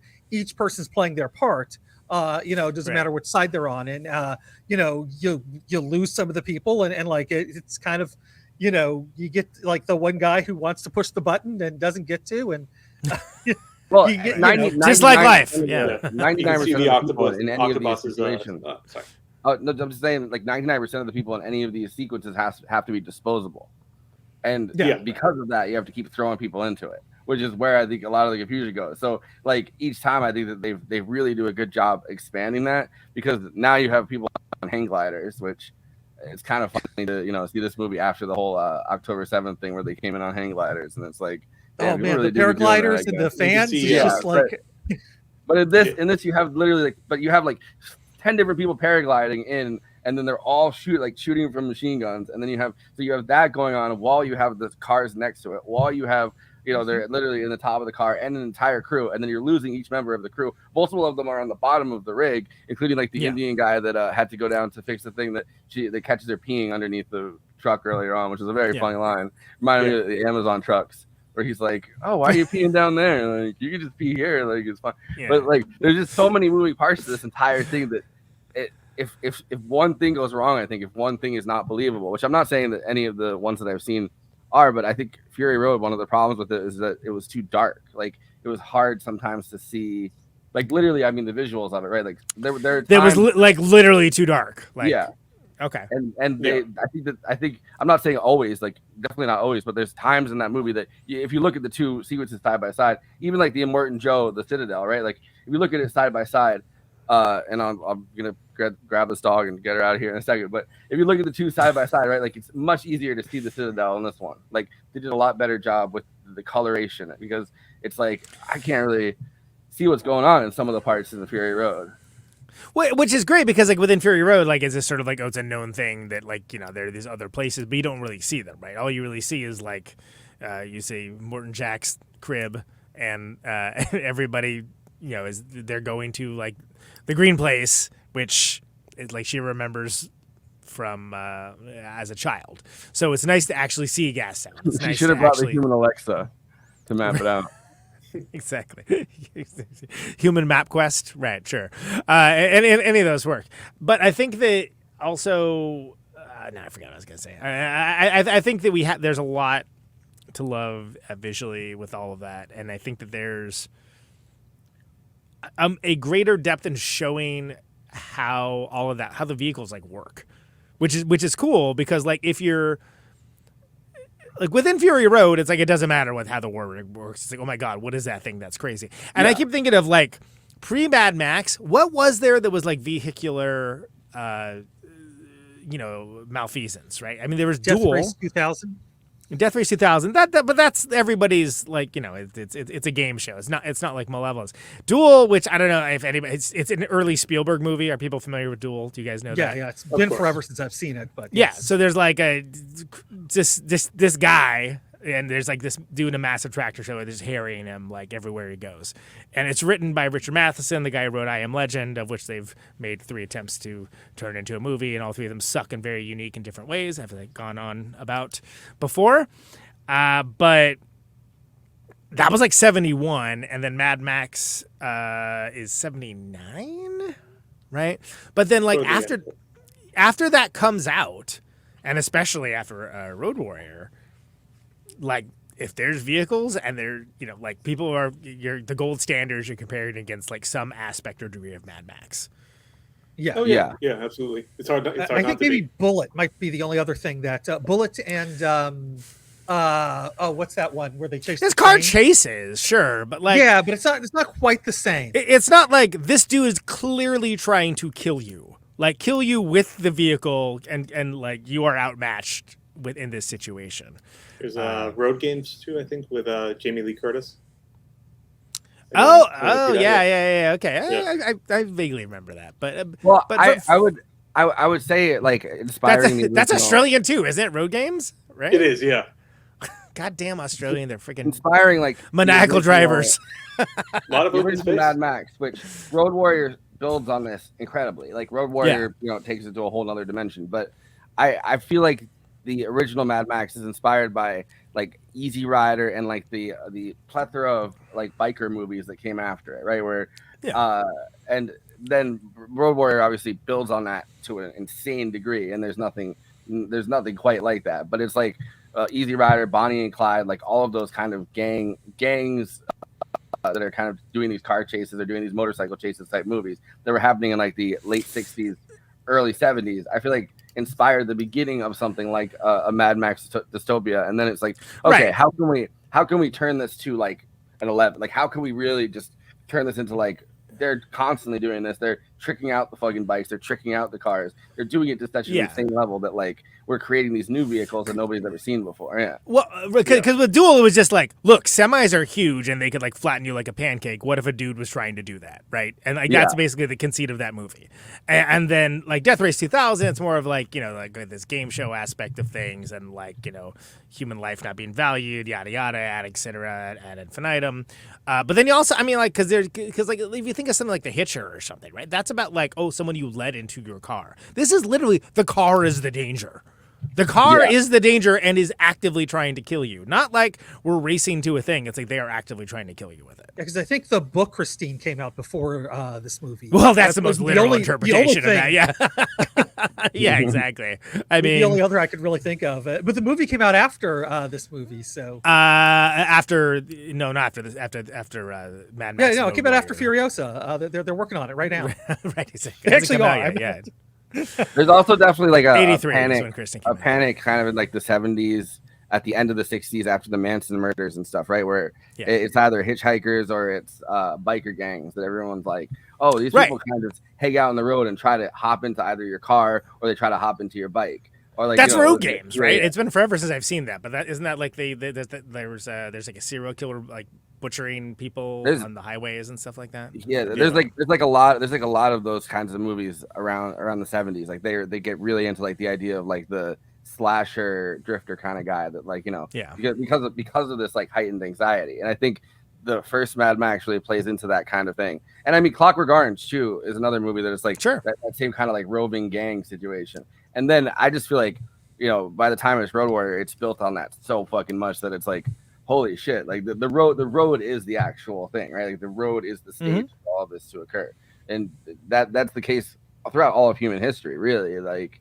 roads are like the important thing, and if you can't get through the roads, like the only way you can really control a society is if you control the roads. In the early days, right? And it's like thinking through that and thinking through how many different ways that you could have somebody now that it's not like now that we're not living through like the time of like the Mongols or whatever, and we're living through like we have cars and trucks and hang gliders and planes that you can do the little tricycle wheel thing with, like in like in Road Warrior. Like how many different ways are there that you could literally just dive bomb? Like if you wanted to stop a shipment of something, you could just keep dive bombing it and dive bombing it and dive bombing it and slamming it and hitting it. And it's like, I don't know. It just makes my, I guess, reptile ape brain go kind of crazy thinking about how many ways you could like just slam a truck if you really needed to. Yeah. Yeah, so I think that war rig sequence is excellent, and then like just when you're thinking it can't get any better, then they actually start up the whatchamajoogie, right? And it's like great, no notes. That was worth the wait. Fools are getting got. there's one insane part of the war rig sequence that I keep wanting to bring up and then forgetting, where she literally has to go all the way from one side of the war rig to the other. Right? And it's right after she realizes that poor little person got. She literally has to jump up on it, then go down shimmy down the pole that's like in between the two things, hop onto the roof, then pull herself down. Then somebody comes up behind her, I think, and then tries to like kill her, and then she has to shoot them, and then she has to duck, shoot them again. Then she gets thrown out of the actual thing. There's this whole sequence where it's like you realize how big that war rig actually is. It's like the General, the Buster Keaton movie. I don't know if you guys have seen that. There's first of all amazing stunt work, and Buster Keaton was the Tom Cruise of his day. In fact, they did all his own stunts. But like, it reminded me of that Buster Keaton movie. But like, obviously, much more vivid and violent. But like, because there's a whole scene where like for whatever reason he's trying to get from like one point of the train to another. He's like moving debris off, et cetera, et cetera. But it's the same way where you're just like, oh my god, you have to get like you see the distance and you're like, there's no way. Like, how are you going to do that? And then but you're assured by the characterization of Furiosa that, she'll figure it out because you know that she's clever. You don't need to explain to you, I am going to go here and here and here and there and there and then over there. She just does it. And you're like, I believe that she can do that because I've been shown this entire movie that she's incredibly perceptive, that she's wily, et cetera, et cetera. It's yeah.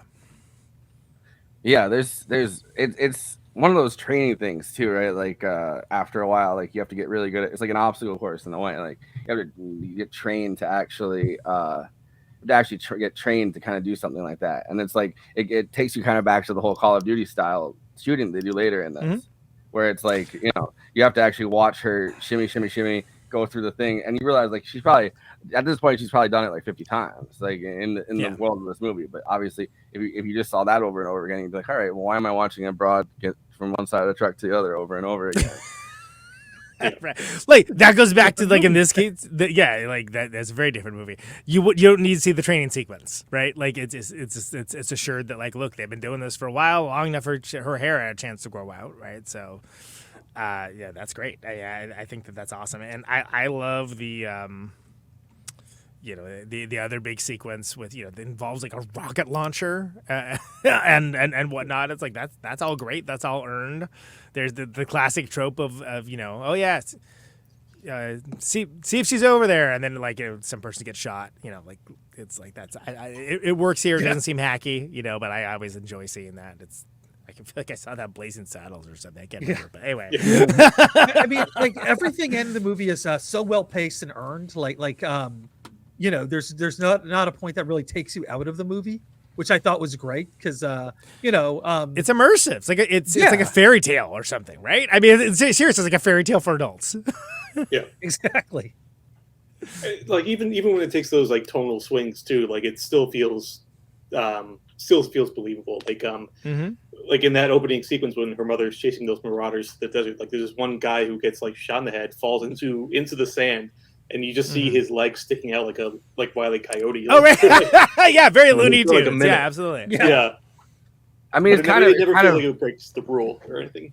It's kind of fascinating to me that I mean, not the biggest fan obviously of the MCU, but the movie that I think rejuvenated it and got me the movie that kind of got me interested in going back kind of to watching more of the MCU movies was Thor Ragnarok, right? Like that's kind of because it was like a lot of these movies are like at that point we're overly serious. It's like, all right, let's make one that's kind of both like batshit crazy and funny.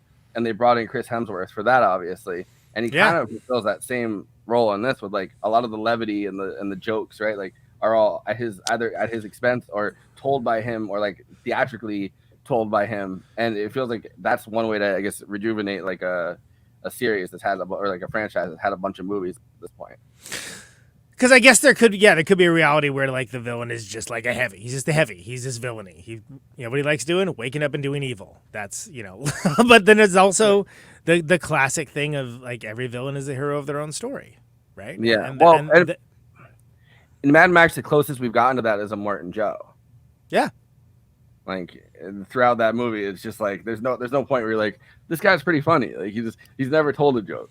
And it's not as have to put him bluntly. He's probably never heard one.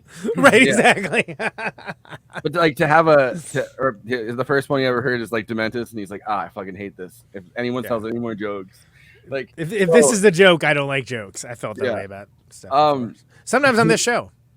But like, so for another movie. I'm sorry. Another movie of just Immortan Joe though being bad and being like a heavy that's I mean.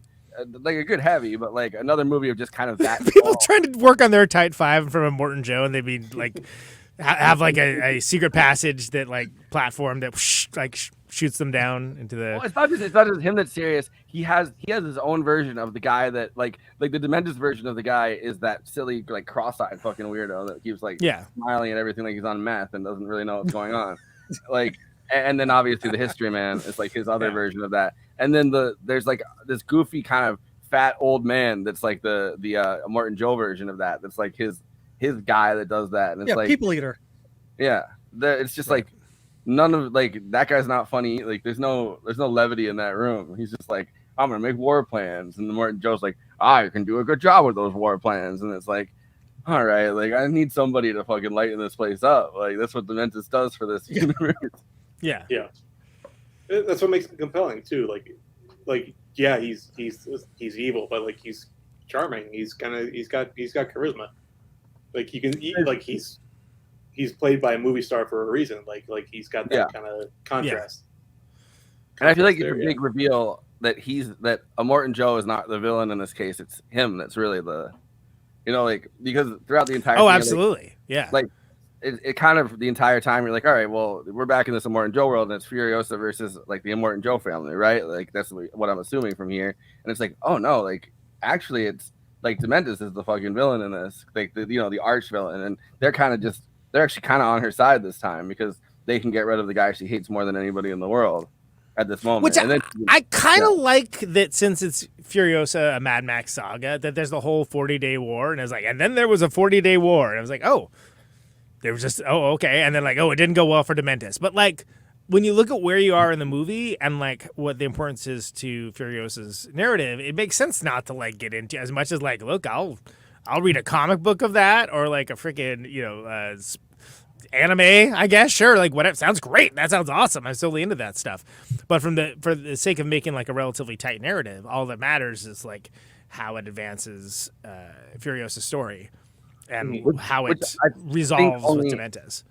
Only works because of the History Man, like those sequences, right? Like it works best because of that. Right. Because if you think he's just like a cheap one-off gag now and again, it's like no, it works because like this is the guy that's been like telling you all about this stuff. That again, it's all up to his like memory, whether it's about motorcycle facts or like how the 40-day war like went down. It's all this guy telling the story, just like the Romans, right? Yeah. So. which is And it something goes back that, to the what Andy was saying, the unreliable narrator thing. Too. and George Miller's played with that before in Road Warrior. He played with that with like the guy at the end of the story. And he's like, and we never saw him again. And it's like, this is a terrible ending to your story. So you don't know you don't know where he went? Yeah. You see that guy at the beginning of the next movie, and it's like, I thought you said you've never seen him again. Like, but yeah, it goes back to the fact that each movie kind of contradicts itself in a way. The timeline doesn't quite make sense. Like if you really start to think about it, and a lot of people have put way too much thought into what the actual timeline is in these movies. It's like, did you say contradictator, by the way? Because that seems like that could be like a George Miller honorarium. Yeah, that's the arch contradictator Andy. Yeah, that's the arch villain in like I guess that's the hero. That's the hero in the Reagan universe. He's like contradictator, get him. Yeah. I was thinking contradiction plus dictator, but sure. Let's take that one. No, I like. There's 15 years supposedly between this and Fury Road. So she's kind of just chilling for the next 15 years, I guess. Like this is over a certain period of time, and there's like a jump, and it's like she has to get her little squad together, which is cute. Like she has her, you see it at the end. She's like, well, now I got a bunch of people that I can bring to the green to get some wheatgrass at the right to get some wheatgrass shots at the green place. Right, exactly. Well, and that's some people did not care for that as like a post-credits sort of thing, but it's like. This is a prequel to the other movie, though. So, like, whether it's on the screen or not, that's like the next thing that happens. So I wasn't. Nothing else really matters. It's just it's telling you her origin story. Yeah. And what else really fucking happens in those 15 years? There might have been like a cool run, but like, who cares? It doesn't matter. It's not important. Yeah, he's Immortan again. Well, yeah, but stories are not encyclopedia articles. You know what I mean? You don't need every fact. You don't need every incursion or interaction. Like it's people say that they want that, and then like there's movies that do that. Like, oh, it's too long. Oh, amazing. That's cute. That's cute. Yeah, that's awesome. War Pup was the name of the character.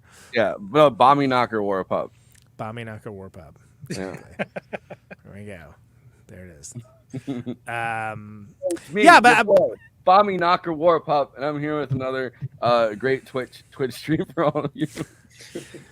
Well, because there's also like spin-off media and stuff that if you want to like read all like there's supposed there's like a comic book I think that like tells this like how Immortan Joe became Immortan Joe, right? And that like how he ended up in the aquifer and turning that into the Citadel and whatnot. I'm like, okay, cool, but like. I don't know if I need that. Like I'm, it sounds interesting, but I don't know. Like I kind of like that you have to sort of just be like, it's weird that we don't know anything about the bullet farm. How the hell did it become the bullet farm? They just find like a deposit of lead and like, hey, let's make a bullet farm here. Yeah, or some kind of like I guess it could be like a manumissions factory. Like, maybe I don't know. I mean, but it doesn't matter. It's the fucking bullet farm. It's in the goddamn title. It's like Planet of the Apes. What do you think it is? They're like we have this manumissions factory in the middle of the outback. We didn't know about this, but yeah, exactly. What happens at this farm? What do you think happens, moron? you put bullets in the ground. You're like, why are they not growing? Yeah, we grow them up. Well, I do kind of. This film feels very geographical. Like you really get because you do see Gastown. Yeah, which, I feel like things really pop off at Gastown. You know what I mean? Like you're like, it's like gas. Yeah. Well, there's gotta be like a strip of bars or something that everyone's like, yo, I'm partying at Gastown. But like, Gastown, gang. The Citadel, and then there's a bullet farm, and you never really understand any of the geography, like because it just in Fury Road at least it just flips between them. Like you do see the Fury Road obviously, and everyone's fighting on it, but like this movie feels a lot more geographical in like how it situates all three of those places. Yeah. Yep. Yeah, like I feel like with Fury Road, the actual like geography of like what the Sam Hill was going on and where they were going kind of was almost an academic concern. They're trying to get to the place to do the thing. It's the MacGuffin, right? Yeah. Yeah. But I think here it adds a new level to the story. There's like, okay, there's 3 locations that serve these important purposes that are resources that everybody wants to get. And if somebody gets these resources, then it allows them to have power in this certain way and so on and so forth.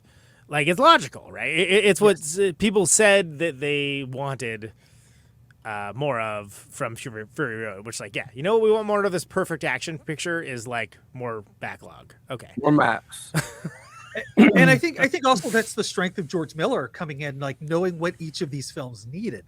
So right, you know, because you're right, because they're different needs. Totally, absolutely, yeah.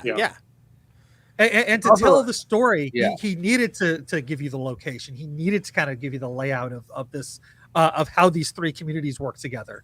I think it also that everything's so degraded by the time it's Fury Road. Like those 15 years have not been kind to any of the locations within this, right? Like so, especially the war rig. Yeah, it's so everything's so fucked up by the point of Fury Road that you're like, all right, like I really needed this. Like the sun is out and it's bright and it's shiny and I kind of can see where everything is. By the time it's Fury Road, it's like people have been going down this road for so fucking long that it's dark and you can't really. It's like, kind of like jacked up. Yeah. It's like one of the roads here in Milwaukee. Let me tell you.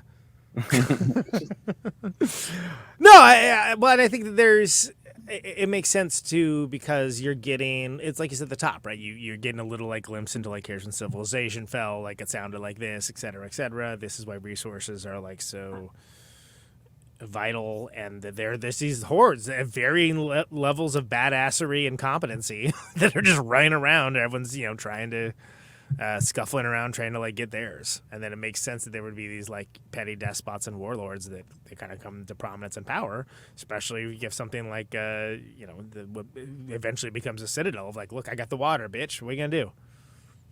Well, you even look at like a flourishing. Like, I have the higher ground. Yeah. Well, you even look at a flourishing kind of country like China in the early like 1900s, right? Like after the dynasty fell, and it kind of went into like their period of like their like the warlord period. Yeah, literally the warlord.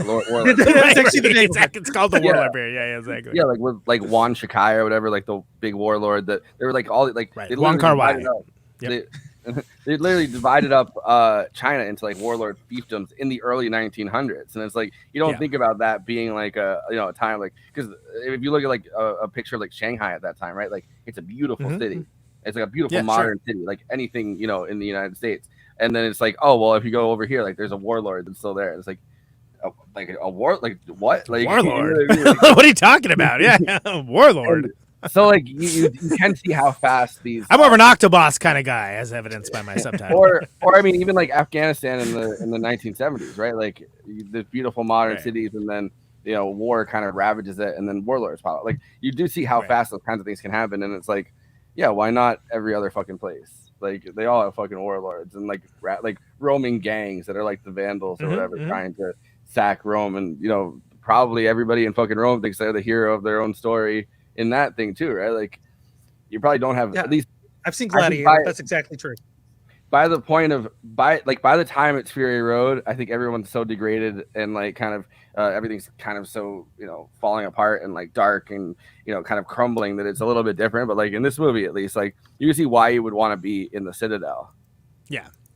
And like absolutely. There's tons of food. There's like to the point where they're like, oh well, you can have this many more potatoes. You can have this much more water. You can have this. Like they're really their rations are pretty big. And all of those things. They're like, all right, well, you guys can have this much more food, and we'll bump up your rations by this much. And it's like, damn, like, all right, I can see why you'd want to be part of you wouldn't just want to be like the guy fucking going around, like, right, trying to scramble for scraps. Yeah. Get a straight foot. Yeah. From the comments, George Miller also needs to show you the green place of many mothers because you need to see a place of hope and a place that Furiosa wants to return. That's correct. Because otherwise, it'd be like, why the hell does she want to get away so bad? It seems like you got all the resources here. Just kill that guy. Take it over. Yeah, because in the sequel there, it's the green spot has been taken over by it's like a marshland now. It has people with stilts, and they don't explain it. And that's great because. Right. We don't need to know why, George Stiltman over there is on stilt. Yeah, who knew that's where Stiltman from the MCU showed up too? But he started a whole society. Damn, it's getting deep. And we got to talk about how she made a star map on her arm, the same arm she cut off when she was captured, thus cutting off her connection to the place. Yeah, I like that because, again, when we were talking about memory and we're talking about, who records history, right? Like, and that's kind of thing where like what you think of as a child for like distance and location is going to change as you grow into adult. So it's like very astute of her to do that, but then also crazy scene, by the way. And the first time her arm gets jacked up, you're like, oh, and you're like, oh, that's where she lost her arm. Like, no, it's just jacked up. Don't worry, there's more. And it's like, oh my God, like there sure is. Like, it's like, oh. And she immediately heads to what's now home. Like the Citadel's now her home, clearly. Yeah. And she starts just building a new arm, and it's like, okay. Like, yeah, just like Bruce Campbell in Army of Darkness. Yeah. Exactly. Actually, relatively close to that, which somehow we've never covered, actually, which is crazy. So anyway, because now I just wish she crushed the cup and going groovy. I like also like, as someone that's kind of squeamish and that had moments in this movie where I was fucking extremely squeamish. Like I do not like seeing maggots. I don't like seeing maggots. Like I have it's so hard. How terrifying in that sort of like, well, I don't want to hang out there sort of way is that whole little like sub basement. No, the lady's like, no, it's fine. Just hang out. No, it's fine. It's hanging. She's like, no, I'm out. That's one of the few moments. Stranger danger. Like, get out. Because I watched it twice for this, and I had to skip that part at the same time. I was like, no, not doing horrifying. And she's all chill about it. Oh, just hang out. You like it here? No, I really won't. I guarantee you. I'm not going to do that. But that reminds me of something I was gonna tag earlier. What I was saying with this though. You don't see when she rips off her arm, which I appreciated. Like, right. Like you just see the arm hanging out there, and that's that moment where you see her walking away, not doing very well. You see her just heading out. Like, all right, I'm gonna head out, and her arm. Just we get the idea. Yeah. What I forgot to mention with the proto Citadel versus Dementus' people is that like it's crazy enough when like the vehicles are getting hooked and bringing it up, but then there's the people that like pop out of the tunnels and like and are grabbing at her and stuff. That's horrifying too. The whole like, oh, there's just people like hanging out on this lower level. They're like, great, let's go abduct a child. Great, right there. Again, it's fucking crazy that they shot this movie before October 7th. Yeah. And like, well, but it's. But there's like its own style of like warfare almost, right? Like its own style of like, I guess subaltern, like subcutaneous underground warfare. Yeah, I mean it's like chuds take notice. Yeah. I don't know what they're doing in that maggot room. Looks nefarious to me. They don't. I don't think chuds handle dirt that well. If you ever see the boots that they wear, it's like brand new Timberlands or whatever, or like brand new like cowboy boots, never been actually muddied. You're like, come on, man, like you're not. You're talking about the okay, yeah, sure. I got it. Acknowledged. Listen, Letterboxd is a place for film lovers to talk with each other about the movies that they love, maybe the movies that they didn't love, the movies that they excessively thirst posted about multiple driving characters. Look. Everybody gets to have their say. It's a bottom-up democracy. Everyone gets to chime and opine in about the movies that they love. And, of course, all of this is best done succinctly. Keep it succinct. Keep it small, just like that fellow that really wanted to deploy the weapon in the back of that rig. Thank you very much. Yeah, I was going to say, it better not be any thirst posts about him. How dare you. And these are collected weekly for the movies that we cover, and then we put them on screen, talk about and react to them. These are the Letterboxd one-liners for Furiosa, a Mad Max Saga. Let's go. My mom did not have a positive reaction to Chris Hemsworth's prosthetic nose. See, you gotta get conditioned by watching Maestro. So then that nose, you're like, you know what? Way better nose. It's like nose aversion therapy. Yeah, it's distinguishing, Yeah, exactly. You got to watch Nosferatu. There you go. There it is. There we go. All right. Thought we were going to back away from it. You were wrong, baby. In my mind, I think Praetorian Jack lived happily ever after, writing letterbox reviews in the Wasteland. Be nice. That'd be nice. I like Praetorian Jack. He was great. Yeah. Seems like a cool dude. I'm just imagining his one word like letterbox reviews. They're very succinct, yes. Yeah. Mid. He would get picked. He would get picked every week because he'd have the best one-liners. Yeah. I also really like looking at the graphic that I decided to pick for this. I love that Chris Hemsworth looks like a Sonic character with those glasses on, and the looks like the fucking villain and like Dr. Eggman or whatever in Sonic. The glasses and the stance. It's like, yeah. I'm What I like how red the whole red the red motif being because like the flare blows up, right? It's like, oh yeah, I'm just gonna run with this now. I'm the red guy. Okay. Yeah, the red Dementus. I wish they told you about the color, like, because there's red flare, there's black flare, there's a blue flare. Like, I wish we knew more about like the flares that they use. Okay, no. There was a black flare, there was a red flare, and then on the Why's back it got to of be the a black truck- flare? And then on the back of the truck Making it political now. when they first go into battle, there's the same black and red color on one of the trucks in the front. I noticed. I did not need to know more about the flares personally. No, but yeah. I went on a Reddit thing, and I was kind of. Dear Reddit, I need to know more about these flares. Ask Jeeves. No, someone else was on, and they were like talking about like, sure. well, we don't know we don't know why they're different colors, but they could have a different meaning. And I was like, well, I wish we knew. We have a Reddit. I haven't logged into it for like a year and a half. I don't even know what's happening there. Probably nothing. Yeah, I go on Reddit occasionally, but Car insurance rates in this universe must be fucking insane. I'd like to think that the people eater actually was a car insurance salesman, which is why he has that nice suit with the nipples cut out. Sure. Yeah.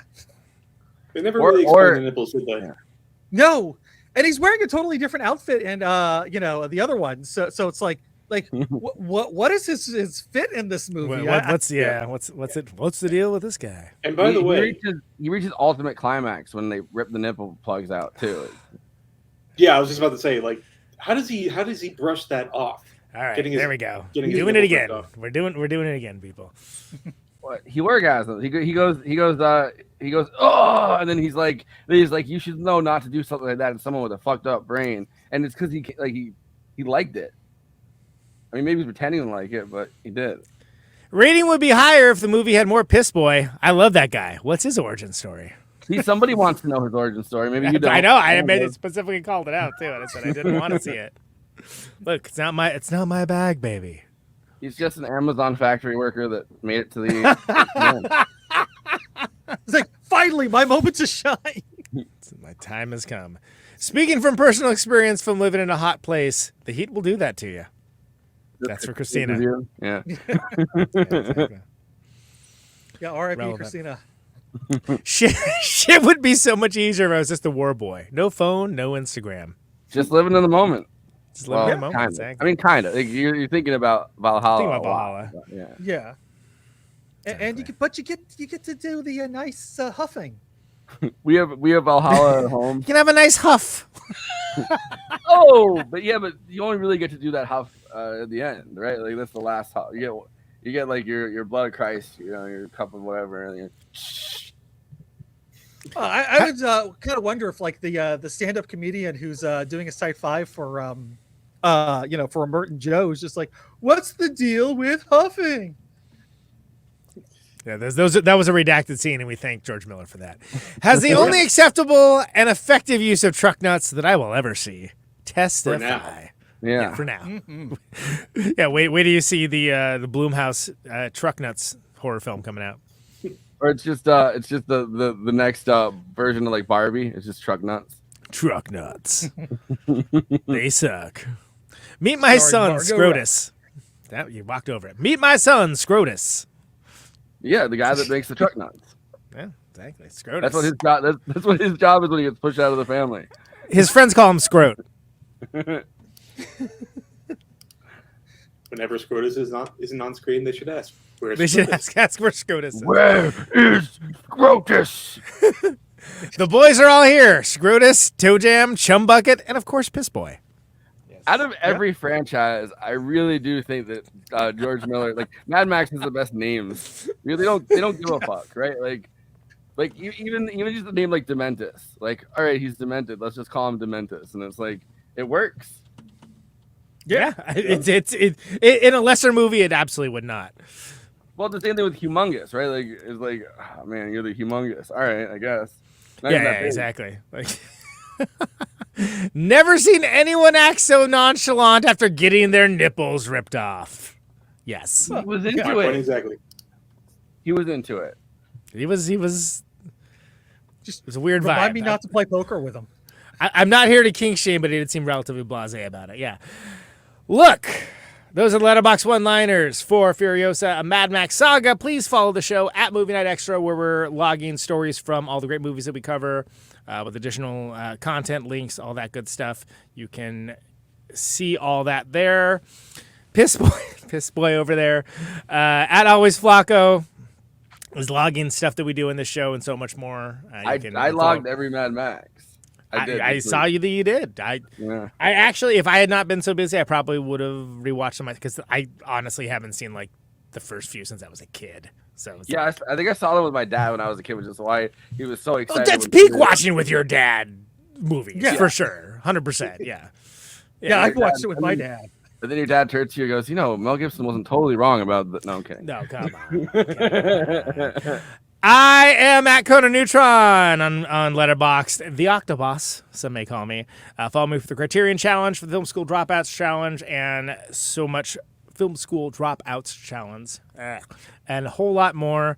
I'm on Letterboxd, and I am doing those things, highbrow, midbrow, populosphere, all that stuff. The Contradictator, J. Andrew World, is down there.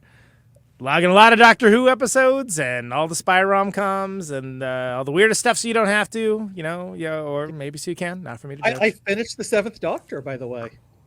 It's like, you finished him? Like, no. Although he did have a one. That's another story. I said I wasn't here to kink shame. It's fine.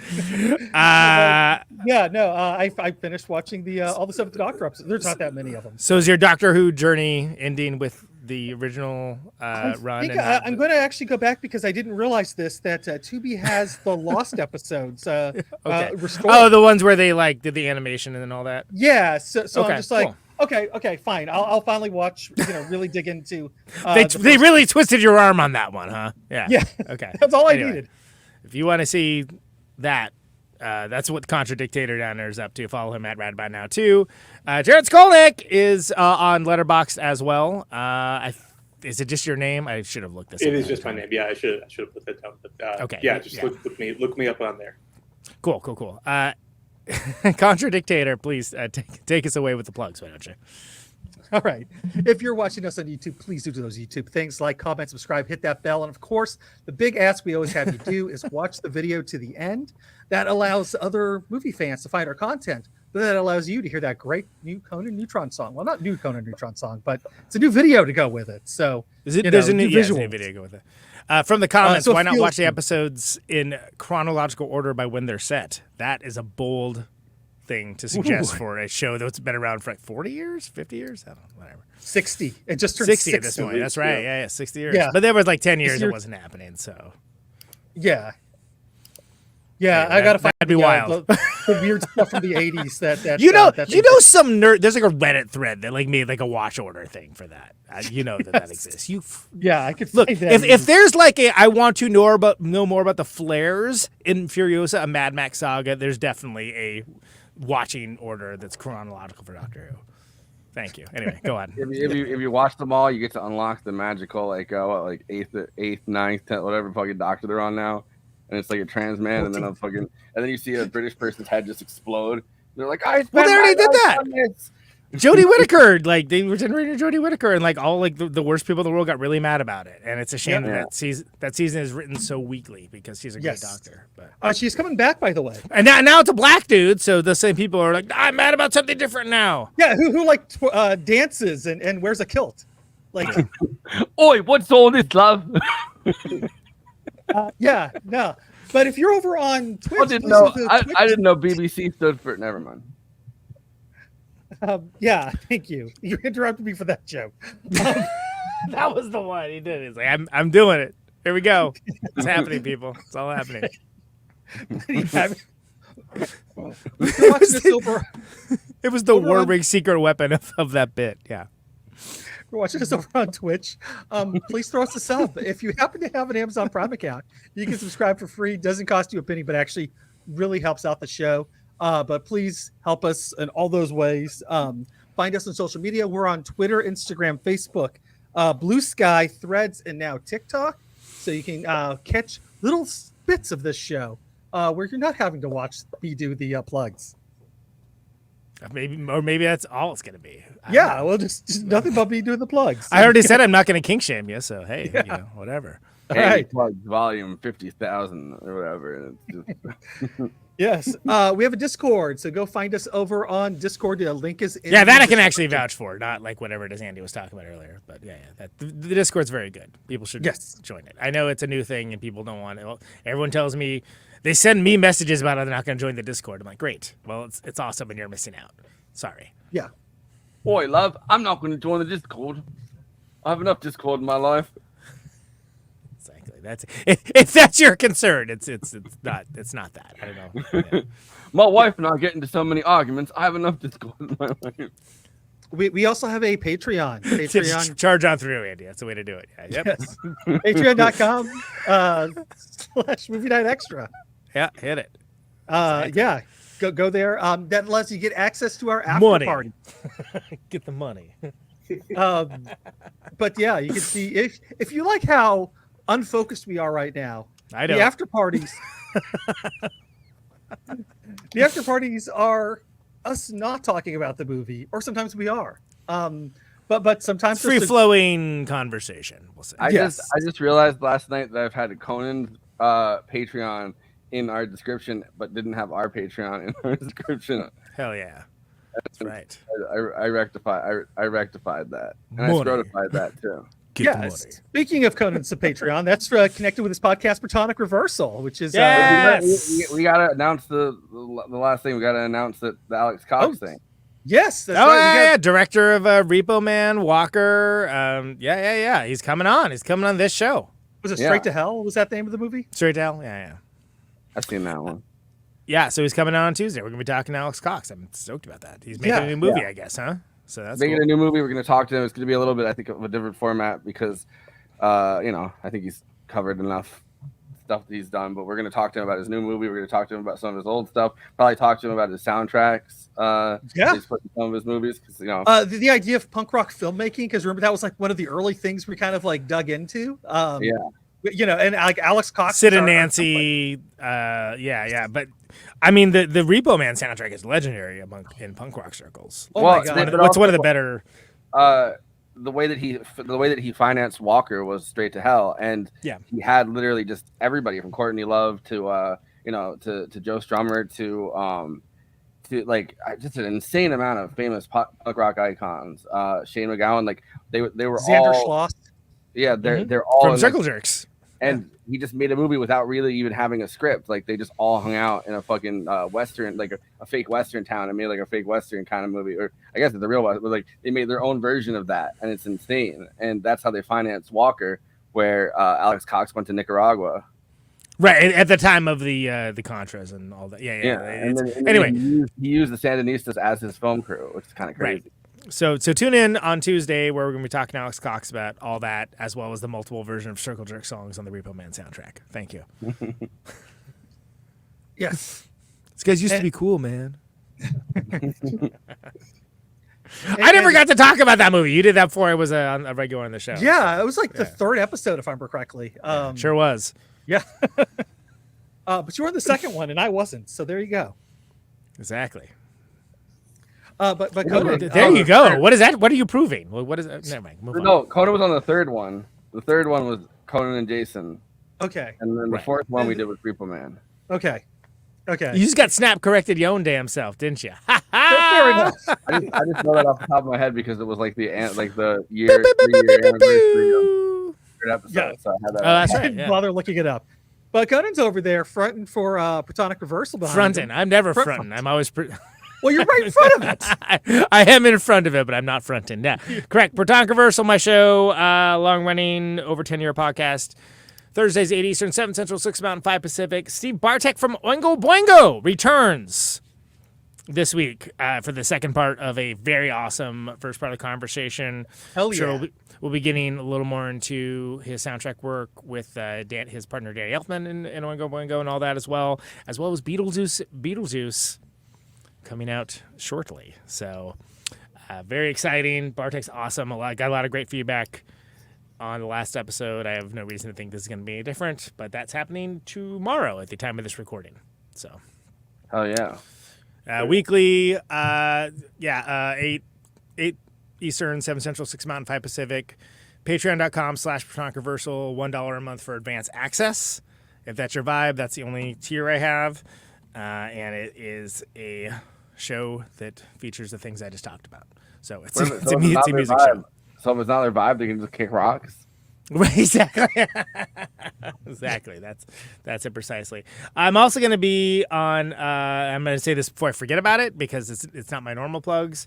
On a This Is Revolution special with Catherine Rye-Jewell. It's called Live from the Underground. It's going to be a sort of post-mortem, I guess you will, of college radio and how things have changed in the past 20 years for music and musicians, and how bands like R.A.M., U2, Public Enemy, Nirvana, et cetera, all found success because of college radio, and how media deregulation and censorship and obscenity and so on changed that. So that's coming up Thursday as well. After my show, I'm going to do 2 in a row because I'm nuts like that. And that is the way that is. And then the Pop Life show where we call out the different albums by different years. It's going to be 1982. So was 1982 the greatest year of music? I hate that hook, by the way. Yeah. You will find out if you tune in on Saturday for that show, which is the 6th, 7th one of these that we did. They're a lot of fun. It's mostly just it's all talking about records that came out that year and putting them in historical context. Probably the thing I do that is the least work of any of the things I do on the internet. But I've also been preparing my entire life for it. So there you go. And if you have a name for that show, throw in the comments, send it as a DM, because we still can't come up with one. It's just not record of the year. Banner. Record of the year? Like, Jason thought it was too long. Okay. I don't know. We need a short one too, and we don't have any ideas, so I don't know. So anyway, there's that, and then Conan Neutron, The Secret Friends, neutronfriends.bandcamp.com. My band, My Life's Work. Don't Prom is the latest record. There's a lot of leftover merch coming up, some new stuff coming up as well. Bunch of tour dates I can't say anything about yet. October in Detroit with God Bullies, though. I also did a one-off song with Vile Bees, the band Vile Bees, which is a PJ Harvey cover coming out on the 22nd, so Monday, in tribute of Steve Albini. That's the day that everybody's going to give remembrances, do things in honor and tribute of Steve Albini. Steve Albini recorded the great PJ Harvey on the record Rid of Me, and we covered a song off of Rid of Me, which turned out really great. So we learned it, recorded it, and mixed and mastered it within the course of a couple days. It was part of a larger project run by Music Go Round Greenfield. It's super cool. And that's coming out Monday, unlike all the things that you find music on. And I think that's it. More Caterwaul videos coming up. We got that last Oxbow video. It's a multicam edit, right? Oh, so, I just watched it and it was so good. Yeah. So if you are into Caterwaul or just Caterwaul curious, yeah, that's a good one because it gives you a flavor of how different the music can be. Right. It's not just one thing, right? And that's important to. Because it starts off with a dude playing piano, and I mean right, exactly. I think over the weekend that's the only dude playing piano, but Yeah, maybe. I forgot to mention. Subscribe to the Caterwaul Fest YouTube page for that. Forrest is actually editing a lot of those, so very lovingly, I might add. Mostly full sets as well. So you can, again, if you want to relive the experience, or if you just want to engage with it because you couldn't be there, both of those things are available to you. Very easy for free on the internet. Why is it for free? Because we're chumps. That's why. I was on KT Baldessaro, friend of the show. That's a weird sentence. What if I don't like it? Specifically to turn the tables on her about a movie she hasn't seen, which was my favorite movie of all time, Network, by Sidney Lumet, written by Patty Chayefsky. And it was a great episode, really great. I don't want to give a spoiler alert, but she's now evangelizing about the movie. And it's a very in-depth conversation, probably the most in-depth conversation I've ever heard on Network, specifically because it is my favorite movie, and I will talk ad nauseum, as J.G. Michael can attest to, because I've barely let him get a word in edgewise on that episode, on that crossover. so again, the conceit is that she usually has a guest on and presents a film to them that they think that they they wouldn't like for some reason. Jared, I believe you were on to talk about Goonies, right? If I remember correctly, yeah. And basically because you were thinking it, Stranger Things had kind of poisoned you against the idea of what it was, right? It had been the combination of having not seen it as a kid, so I wasn't sure if it would be maybe too late to get the best of it, and just the nostalgia wave of Stranger Things, a show I unfortunately am not a fan of, but we'll get into that another time. The combination of that kind of led me just to be kind of hesitant to watch it for the first time, but I liked it. And it's an interesting show too, because that's the conceit that you get somebody explains why they never saw it, what their concerns might be about it, and then they get the reaction of when they actually see it, right? So in this case, tables were turned on KT, and she saw Network on my suggestion, and it's a very long and in-depth conversation that I think is I'm biased, but I think it's pretty good. So subscribe to what if I don't like it? If you don't already, if you are subscribed to this show, again, it's in the family. Right, it's in our Discord. There's a feed for it. You should probably be on it. It's like being like, "What's the night shift?" Come on, grow up. But I think that's it. But I'm podcasting every goddamn day, sometimes twice a day, for the next week. So yay! Yeah, I think we did cover everything. Because I think you blew right through Neutron Friends on Bandcamp.com. Oh no, I mentioned it. I just mentioned. Yeah, no, you just went right through it and on to the next thing. It was great. People just tune out. I get it. It's only my life's work. I get it. I said it a second time just because somebody might not gotten it. So. At this point, well, yeah. Jared, you saw us play with McCluskey, so you've seen us. Everyone here has seen the band. I mean, it's it's something that is worth paying attention to outside of the scope of this thing. Absolutely. If I wasn't on the show, I'd be there. You're welcome. Discount Seth Rogen. You're very welcome. If we were going to take this week off from, this coming week off, and then Alex Cox was like... But if Alex Cox... if someone asks you if you're a god, you say yes, right? Yeah. So, yeah. I'm actually very excited for that, whatever that's going to be. Yes. Christina could not join us because her AC broke, but, please check her out on Twitch, and of course support her over at patreon.com/cosmopolitics. Jared, hire my dude for your next movie. Yes, I work I'm a filmmaker. I work mainly as an editor these days, so if you need someone to cut your film or documentary together, I'm your dude. Yeah, and you're a very good cinematographer as well. I know you haven't done anything out there with that credit besides your own stuff. Yes. I haven't done a lot of cinematography lately, aside from short films with friends, but I do dabble in that a lot. And I've been trying to bolster my directing career, and just today I finished the final draft of the script that I wrote with a friend, and we're sending that out places. So can't say much more than that, but it's a good one. Yes, and of course, in the meantime, people can catch Night Terror, which is your newest short film on YouTube. It is, yeah. It's a fun little short about sleep paralysis. That's right. Yep, that's available, and we actually have a sequel to that too. So if you want to check that out, they're both on YouTube. Yeah, and you've done like 6 movies the past year, right? Or a bunch. So 6 shorts. Yeah. It's been some that's that just scare me thing, right? Or is that it's a collective where people are given the chance to make a short horror film within 2 months.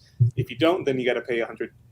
So nice little incentive to make something. And I've been doing this whenever I've been available to do so. So yeah, it's a lot of fun. Yeah, so definitely check this out, because I've enjoyed quite a few of your films, even before you moved out to Hollywood. Gone Hollywood on us. Gotten big and gone Hollywood on us. I did. I sold out badly. But it's a big horror. Yeah. I've been working primarily in horror, so if you like those, then you'll probably like my stuff. So do check them out.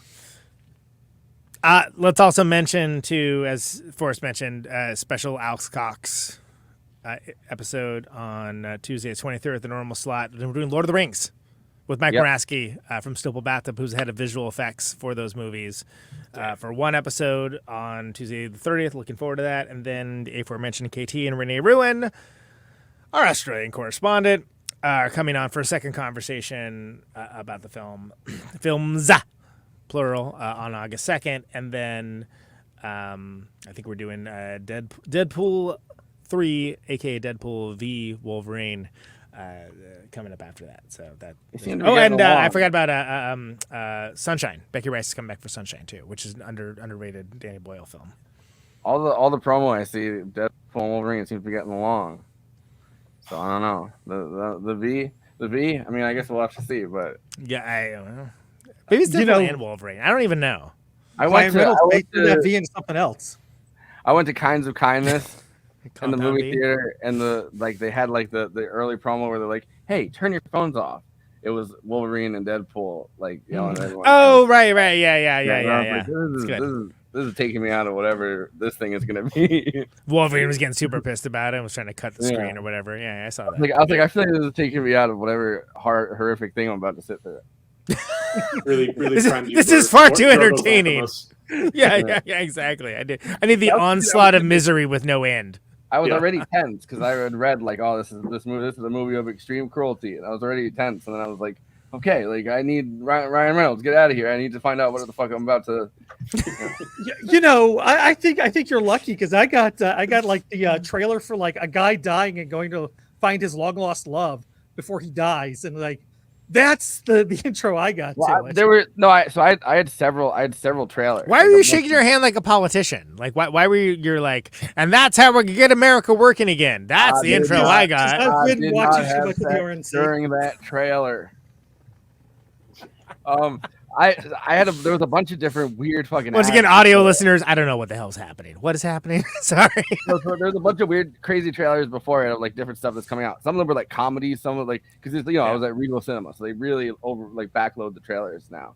But then the last thing that they do is turn your phones off. It was a 3-minute long Wolverine and Deadpool sketch, and I was like, okay, you know what? If you guys, I guess, but I'm anxious for what I'm about to see on screen.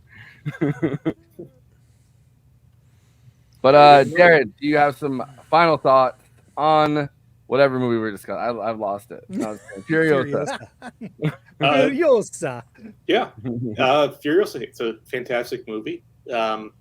It's if you go in expecting Fury Road, it might not be quite what you want. But be open to what it is instead of what you think it will be. And also watch 3,000 Years of Longing because nobody has seen that movie, and it's also a masterpiece. Excuse me, most of the panel has seen it and enjoyed it. Oh, okay, good. So. Good. Most. Pardon me. Yeah. That's my thought. Andy, final thoughts. We kind of started to talk about it and then veered away, but the cinematographer for this movie is a really interesting cat who's worked with a lot of Australian people, and I lost the screen. Was it Garfield? Was the Simon Duggan is his name. He worked. He's worked with in The Great Gatsby. Worked with Chex Notes Garfield, the cat. Sorry, go ahead.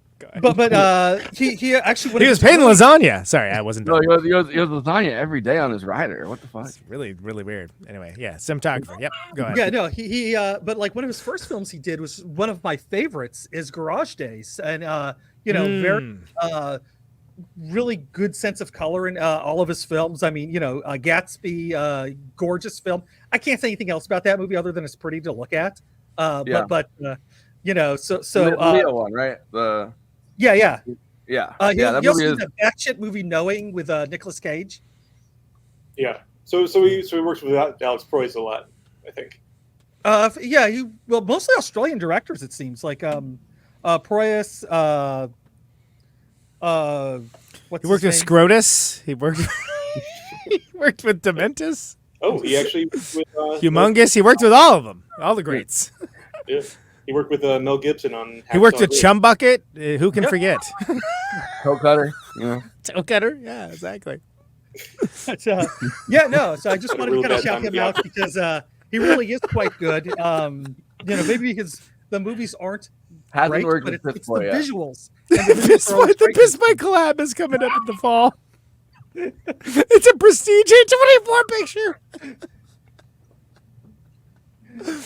Yes. Anyway, yes, Andy. But yes, there you go. Go check out Garage Days if you haven't seen it. There you go. Conan, final thoughts. This movie's rad. I think comparisons to Fury Road, which I consider basically one of the greatest action movies of all time, it's understandable, but it's a bit unfair. I think this is another stellar entry in Miller's world, and that has to be one of the most best and enduring of the post-apocalyptic mythos of all time.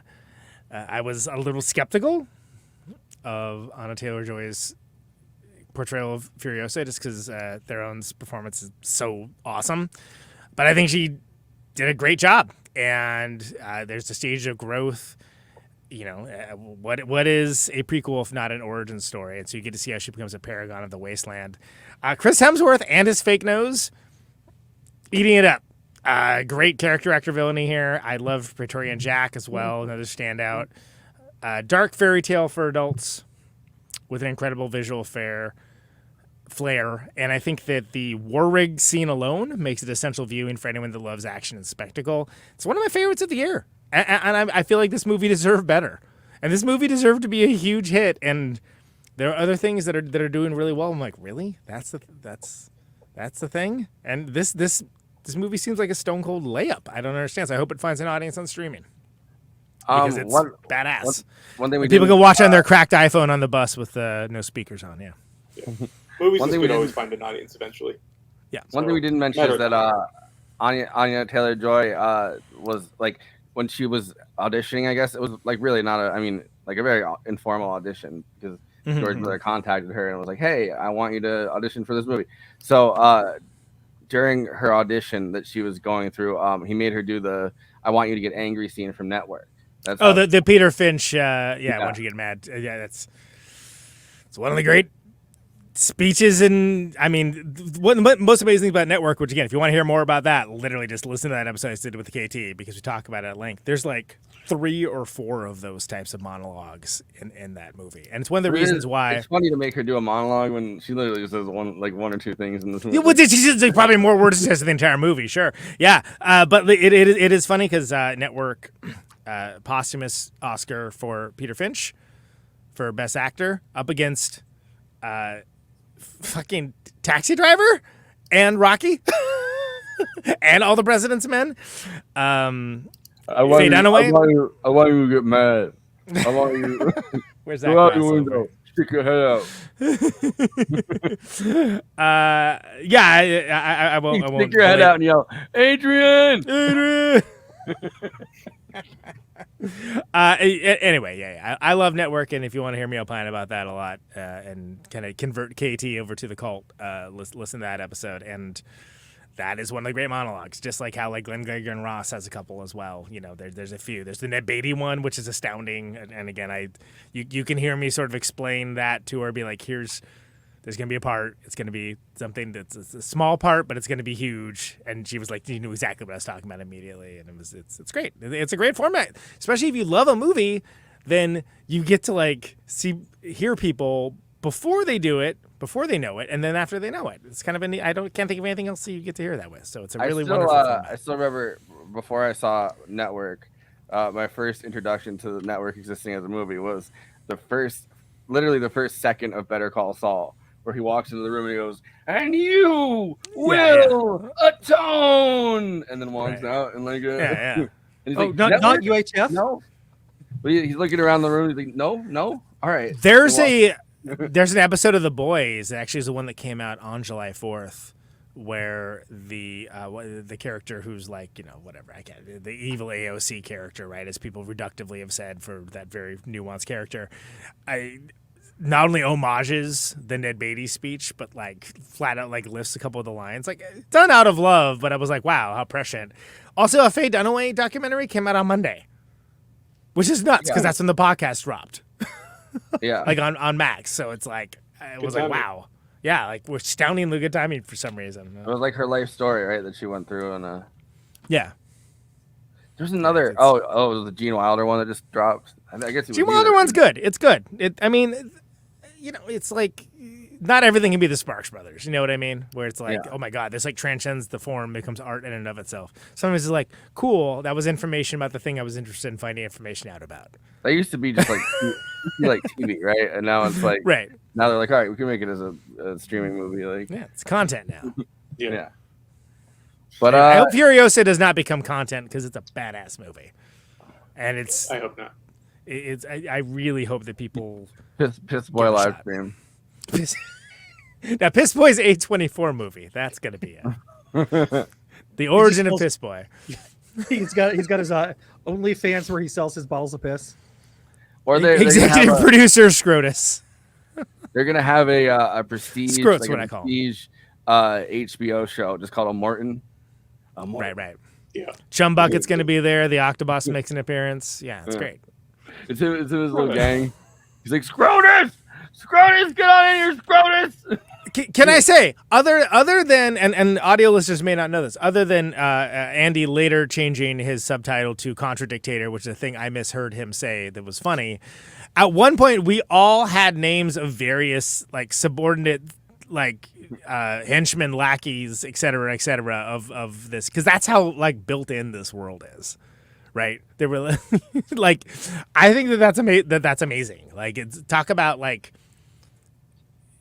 something so flat, like franchises that try to get you interested in ancillary characters. Like, I don't care about this and want them to go away. Like, it's the opposite of Miller's World. You're like, I want to know more about how did he become Chum Bucket. The world may never know. You know.